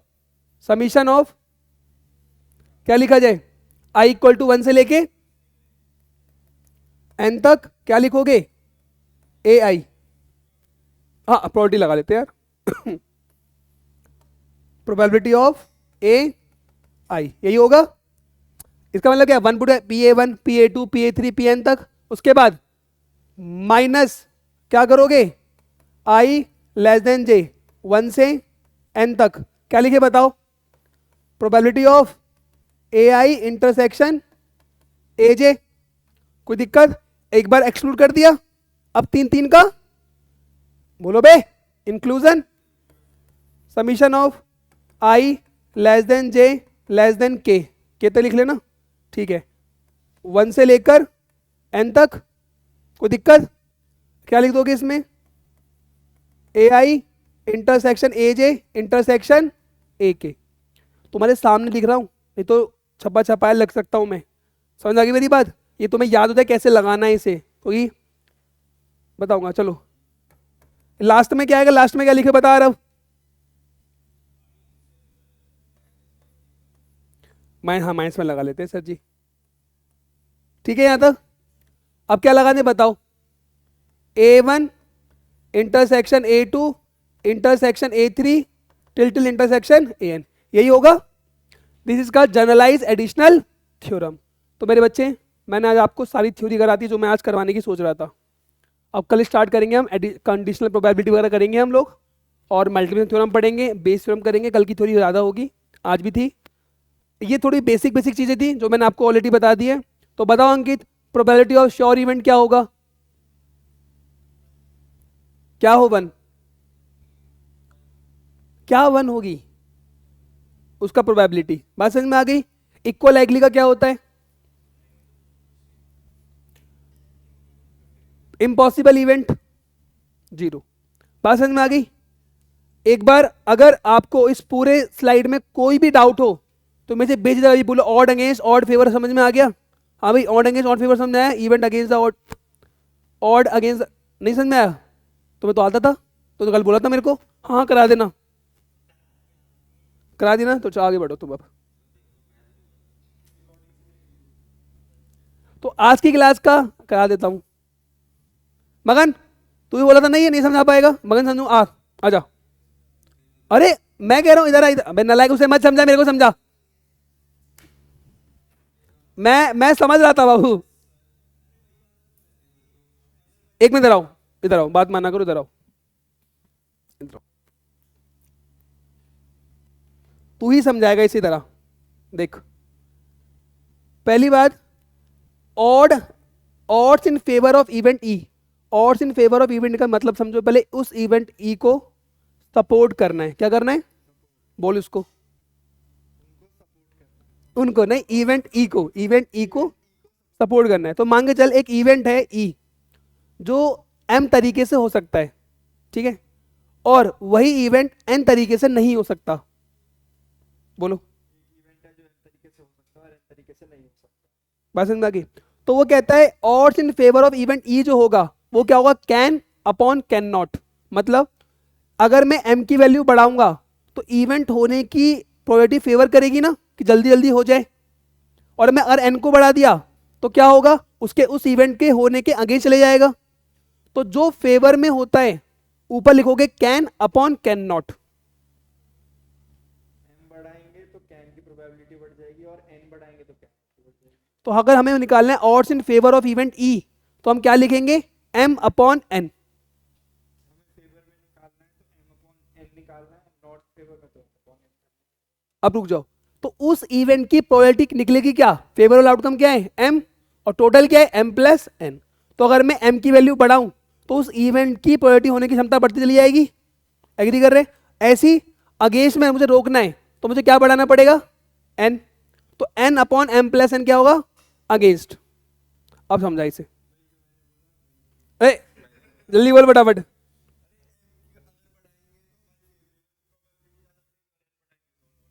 नॉर्मल है अगेंस्ट द आउटकम, बात समझ में आ गई? कोई डाउट इसके? बाबू मेरा तात्पर्य ये था, मुझे मान तो को थोड़ा कम समझ में आई, मैं तो यहाँ बुलवा के समझ में आ गया ना क्या मतलब हुआ। तो मेरे पास कोई इवेंट है, उस इवेंट को एम तरीके से कर सकता हूँ, और वो इवेंट ई एम तरीके से हो सकता है, और वही इवेंट ई एन तरीके से नहीं हो सकता। तो मैंने क्या बोला, probability odds in favour of event E. तो उस इवेंट ई को फेवर करे उसकी प्रोबेबिलिटी क्या लिखोगे आप, M upon M plus N होगा। अगर मैं एम को बढ़ाऊंगा तो इस इवेंट की प्रोबेबिलिटी होने का वो क्या होगा, संभावना बढ़ जाएगी। सर एग्जांपल बताता हूँ, मेरी क्लास में 50 बच्चे बैठे हैं, जितने और बच्चे बढ़ेंगे तो मुझे मोटिवेशन और जागेगी, मैं और एनर्जी के साथ पढ़ाऊंगा, और जितने कम होंगे उतना मैं डिमोटिवेट फील करूंगा।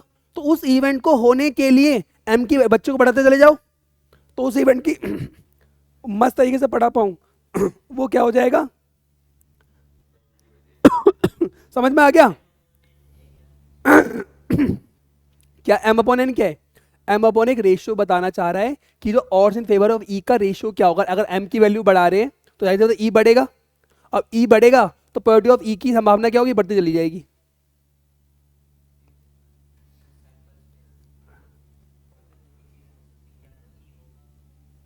बाबू उस सैम्पल्स को थोड़ी देर साइड करो, मैं कह रहा हूं कोई भी एक इवेंट है, कोई भी इवेंट है, अगर मैं उसकी पॉसिबिलिटी बढ़ाना चाहता हूं कि उस इवेंट की प्रोबेबिलिटी बढ़ जाए, तो मुझे क्या करना है, तो खुद सोच के बता।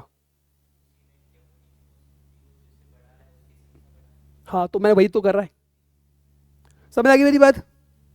चलो, इसमें एक ज्ञान वाली बात ये थी कि मान लो किसी इवेंट की प्रोबेबिलिटी पी है, सुन लो ध्यान से बेटा ज्ञान वाली बात। अगर किसी इवेंट की प्रोबेबिलिटी पी है तो मुझे बताओ then odds in favour of E क्या लिखोगे।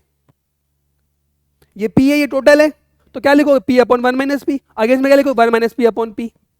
इस बात को भूलना मत, मैंने क्या बोला आपको अभी, भूलना मत, क्योंकि अभी कुछ देर के बाद हम इसका उपयोग करेंगे। चलो, अभी कोई डाउट है किसी में? बाबू एक बार फिर भी जाके कर लेना ना। आओ पहला क्वेश्चन करते हैं। पहला क्वेश्चन कहता है, मैंने रिकॉर्डिंग ऑन करी थी यार, करी थी यार। चलो, कहता है 4 apple 3 oranges are randomly placed in a line. आगे बेटा पी एन। अब सर जी ये बहुत सिंपल है, सर जी बहुत simple. Find the chance that 2 extreme fruit are both oranges. बताइए क्या करा जाए, लगाइए दिमाग फटाफट से।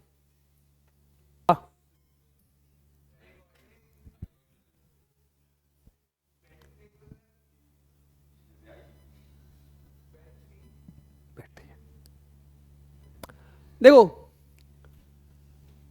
4 सेब 3 संतरे randomly place in a line, find the chance that 2 extreme fruits are both oranges. तो यहां पे ऑरेंज बिठा दो। अब बताओ कितने ऑरेंज है हमारे पास, 3। 3 में 2 ऑरेंज चुन लो, उनको बिठाने के 2 तरीके। बचे कितने अब, 5। 5 बचे ना, 4 3 7, 2 बिठा दिए 5। 5 फैक्टोरियल बिठाएंगे 5 तरीके, डिवाइडेड बाय टोटल कितने हैं,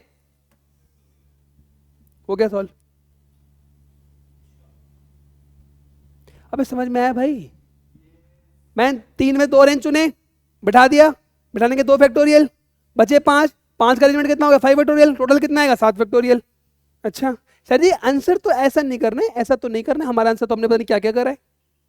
3 इंटू 2 डिवाइड, अरे मैं डायरेक्ट लिख देता हूँ 3। तो आंसर आएगा तो गलत क्या है उसमें?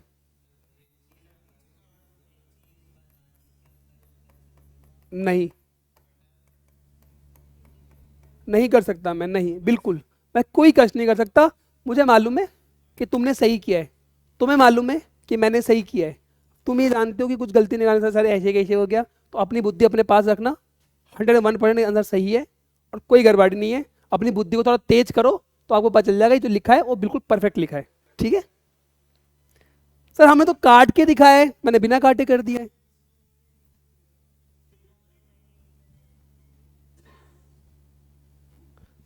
बारह बार, 12 12, बेवकूफ, मूर्ख, कह रहे हैं सर जी सेम है,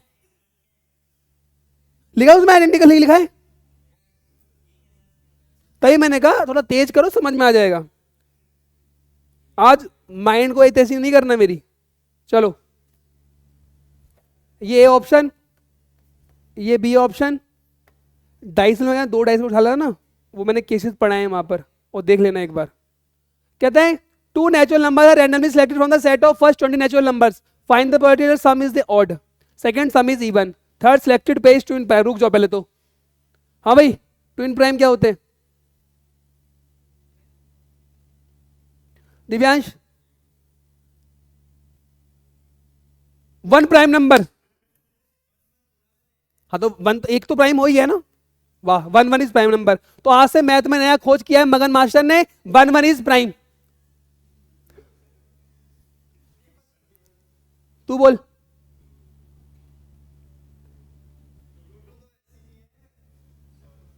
अंकित, अमित, बताओ। 2 3, 2 3, हाँ भाई तू बोल अनीश, बताओ। कोई भी दो, कोई भी दो प्राइम नंबर, 7 और 11 ट्विन प्राइम है।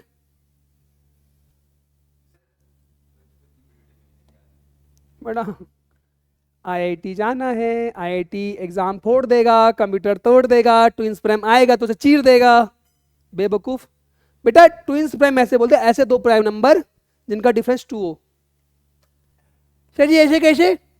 3 और 5, और बताओ। 5 और 3, देख कर रहा है मैंने 3 और 5 अगर 5 और 3, और बताओ। 5 और 7, 13 और 11, 17 और 19।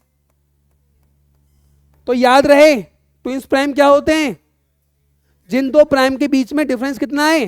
2, 1 1, 3 3, 2 2। चलो करो सॉल्व। देखो एक सिंपल सवाल है भाई, 20 नेचुरल नंबर्स हैं 1 से लेकर 20 तक, ठीक है। आपको मालूम 1 से लेकर 20 तक है, उसमें 10 इवन होंगे और 10 क्या होंगे? ऑड होंगे।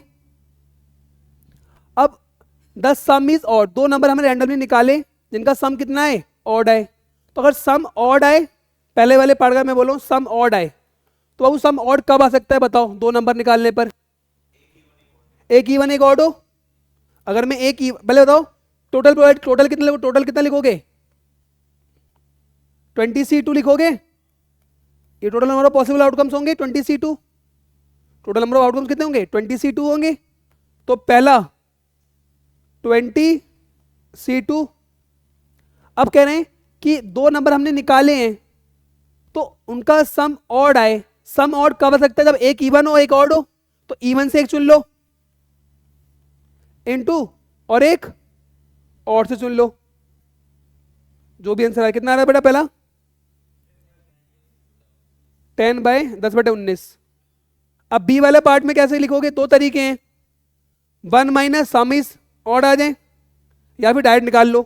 देखो टोटल अभी भी क्या रहेगा? टोटल 10C2 रहेगा। अब सम इवन आ जाए तो दो नंबर अगर इवन निकाल रहा हूं तो उनका सम इवन आएगा, दो ऑड निकाल रहा हूं उनका भी क्या आएगा? इवन आएगा। तो बताओ क्या करा जाए?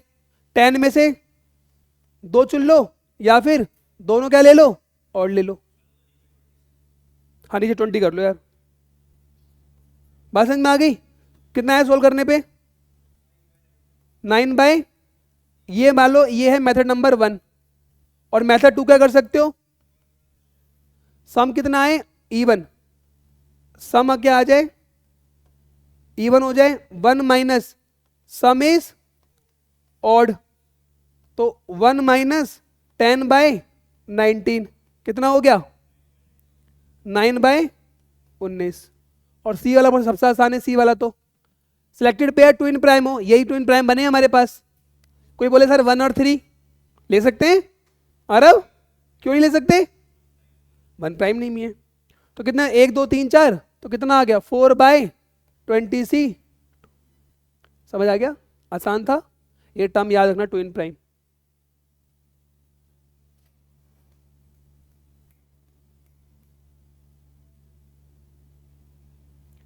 Consider throw a pair of dice, find the then find the probabilities. Question ऊपर नीचे हो गया है, ये है find the probabilities. Question misprint है, रुक जाओ जरा एक बार, हाँ मुझे वही लग रहा है, हंस रहा है टोटल 2 के प्रोबेबिलिटी कितने, 1/36, 3 के 2/36, 4 के 3/36, 5 के 4/36, थ्रोइंग अ डबलेट, डबलेट कितने बनते 6 बनते हैं, 6/36। अब ये करो जल्दी करो, हाँ कह रहे हैं टोटल प्राइम बने, प्राइम प्राइम में टोटल कितना आएगा, टोटल टोटल 2 आना चाहिए, अरे बात ही नहीं करो यार, टोटल 2 आना चाहिए और टोटल कितना आना चाहिए 3 आना चाहिए, टोटल 5 आ जाए, टोटल 7 आ जाए, टोटल 11 आ जाए, बस और तो कुछ बचा नहीं। तो 2 आने की प्रोबेबिलिटी कितनी बताई थी मैंने, 1/36, 2/36, 4/36, 6/36, लास्ट में 6 2 8 4 12 2 14 1 15। समझ आ गया,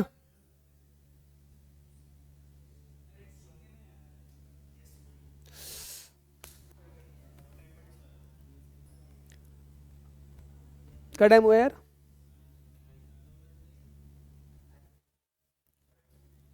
करो क्वेश्चन ये वाला, अब शांति से कर लो, अच्छा क्वेश्चन है, शांति से कर लो चुपचाप एकदम।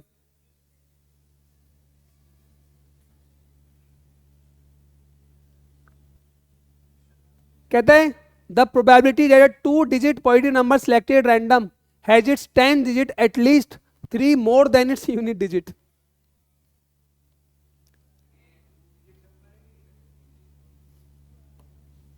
IDK लिटरली नहीं पता बाबू, सॉल्व करते हैं। पहले बताओ टोटल 2 डिजिट नंबर होगा कितना, 90। बाबू बातें नहीं करो यार, मैं बता रहा हूँ, मेरा माइंड ही बहुत,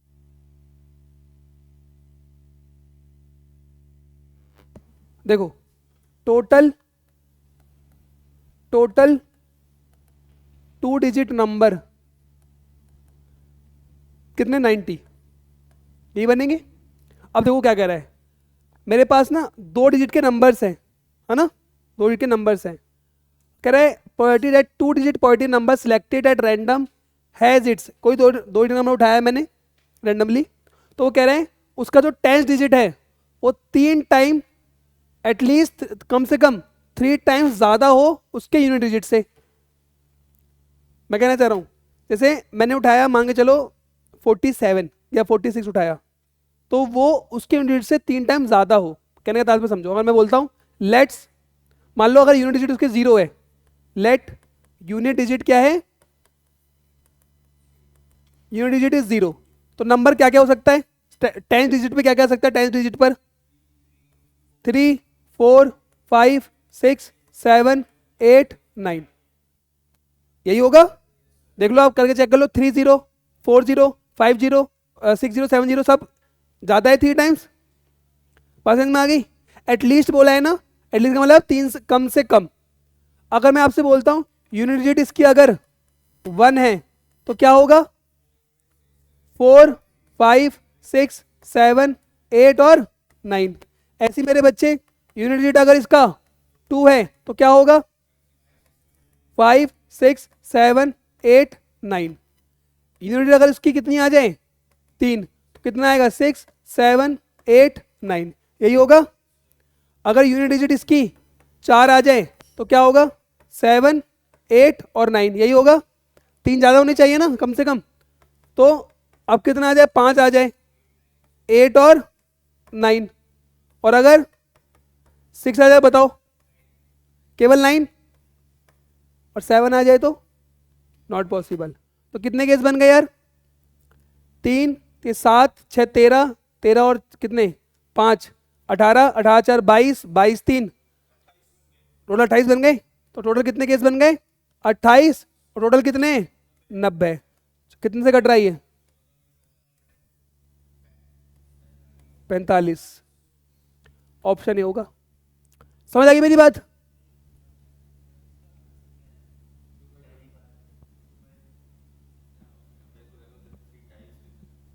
कोई बात नहीं यार, इंसान सीखता ही तो है। तू को तो ऑनर कार्ड भी नहीं बताता, ऑनर कार्ड नहीं पता तेरे को, ट्विंस प्राइम नहीं पता, तो दोनों के लिए ये वो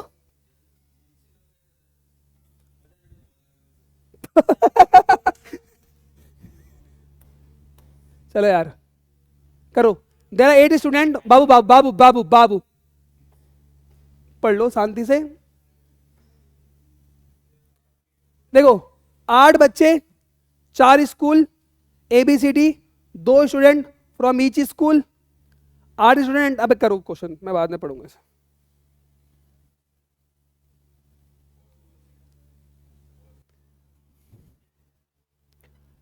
चार room, total output total outcomes कितने निकालोगे 8 में 2 चुन लो, 6 में 2 चुन लो, 4 में 2 चुन लो, 2 में 2 चुन लो। बात समझ में आ गई। या फिर ग्रुपिंग से कर लो 8 फैक्टोरियल डिवाइड बाई 2 2 2 करके लो 4 बार। तो कितना आ जाएगा ये, कितना आ रहा सॉल्व करके 8 into 7 divide by 2, 6 into 5 divide by 2, 4 into 3 divide by 2 और 1। तो 2 4 8 ही कट गया। कितना आया 7 6 42, 105 इंटू 24 आ गया, 24 इंटू 105। ठीक है ये आ गया। अब वो आपसे क्या कहना चाह रहे हैं, the probability that each room have student for the same school. तो सेम स्कूल तो एक ही है पॉसिबिलिटी, ये कितना बनेगा S1 S2 मान लो यहाँ से है, S3 S4 S5 S6 S7 S8। Ultimate कितना आ जाएंगे 4 फैक्टोरियल। आसान था ये तो। 4 कितना है सॉल्व करके,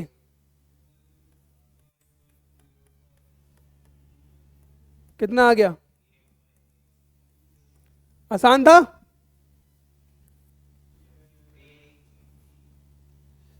चलो ए यार करो करो क्वेश्चन ये वाला। बस ये हम अब नहीं कर रहे क्वेश्चन, हम लास्ट कर रहे हैं बस, बाकी कल करेंगे अब। ठीक है देखो 3 नॉर्मल डाइज है, 2 3। ठीक है कहता है 3 नॉर्मल डाइज 1 रेड। एक क्या है रेड, ये है रेड, और एक है ब्लू, ये है ब्लू, और एक है ग्रीन, ये है ग्रीन। ठीक है ये डाइस 1, ये डाइस 2, ये डाइस 3। ठीक है पहले एक साथ रोल कर दिया, टोटल आउटकम्स कितने बन जाएंगे, टोटल आउटकम्स 6 की पावर 3 कितना हो गया 216। अब बड़े ध्यान सुनना, P be the probability that the sum of the numbers on the red and the blue dice। 2 dice का सम है ना, 2 डाइस का सम। तो सोचो 2 डाइस का सम जो आ रहा है, इन 2 डाइस का sum is equal to number on the green dice. तो अगर 2 का सम S1 आया तो ये कितना केस बनेगा 1 बनेगा, केवल ग्रीन का 1 आएगा। और अगर ये S2 आया तो यहाँ कितना आएगा 2, अरे बोलो 2। S3 आएगा 3, S4 4, S5 वाले, सॉरी ये तो उल्टा बोल देना लाइक को, S2 का 1 आएगा, एक ही केस तो बनेगा नहीं, सम 2 वाले कितने बनेंगे 2, 1,2, 2,1, 2, क्या बोल रहा हूँ मैं यार, अरे यहाँ तो सही लिख रहा हूँ मैं, सॉरी, यहाँ 2, 3, 4, 5, S1 कितने बनेंगे, S1 केवल एक, S1 0 बनेंगे, S2 कितना बनेगा 1, 2, 3 और ये 4, यही बनेंगे। अब कर रहे हैं ना, कर रहा हूँ S6, ज्यादा कैसे आ गया,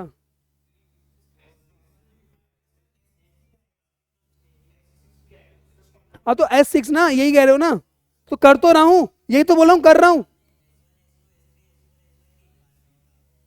अरे मैं, ये कितना आएगा 6, तो ये कितना आ जाएगा 5, 7 होगा क्या, 7 तो आई था 28 में, तो कितना है 5, 4, 9, 9, 3, 12, 12 तो 14, 1, 15, 15, 15, 15 ही बन गए, 15 बदो, तो यही आंसर होगा भाई। समझ आया मेरी बात, कर तो रहा था भाई सबर, तो मैं तो ये लिखने लग गया था केसेस। क्लियर है यहां तक, अनिश कोई डाउट है,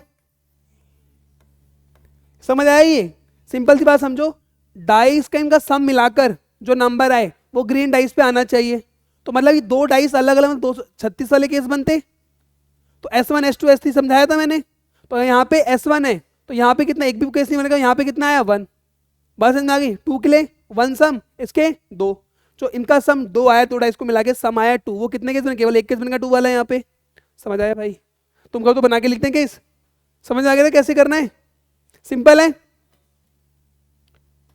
चलो एक ये भी कर लेते हैं, बचपन से करते हुए आए हो, a leap year is selected random, find the probability that it has 53 Sundays and Monday, 53 Sunday and 53 Sunday और Monday, ये आपका SWQ है, कल हम यहीं से स्टार्ट करेंगे क्लास, ठीक है, आज के लिए इतना सफिशिएंट है, ठीक है बाबू।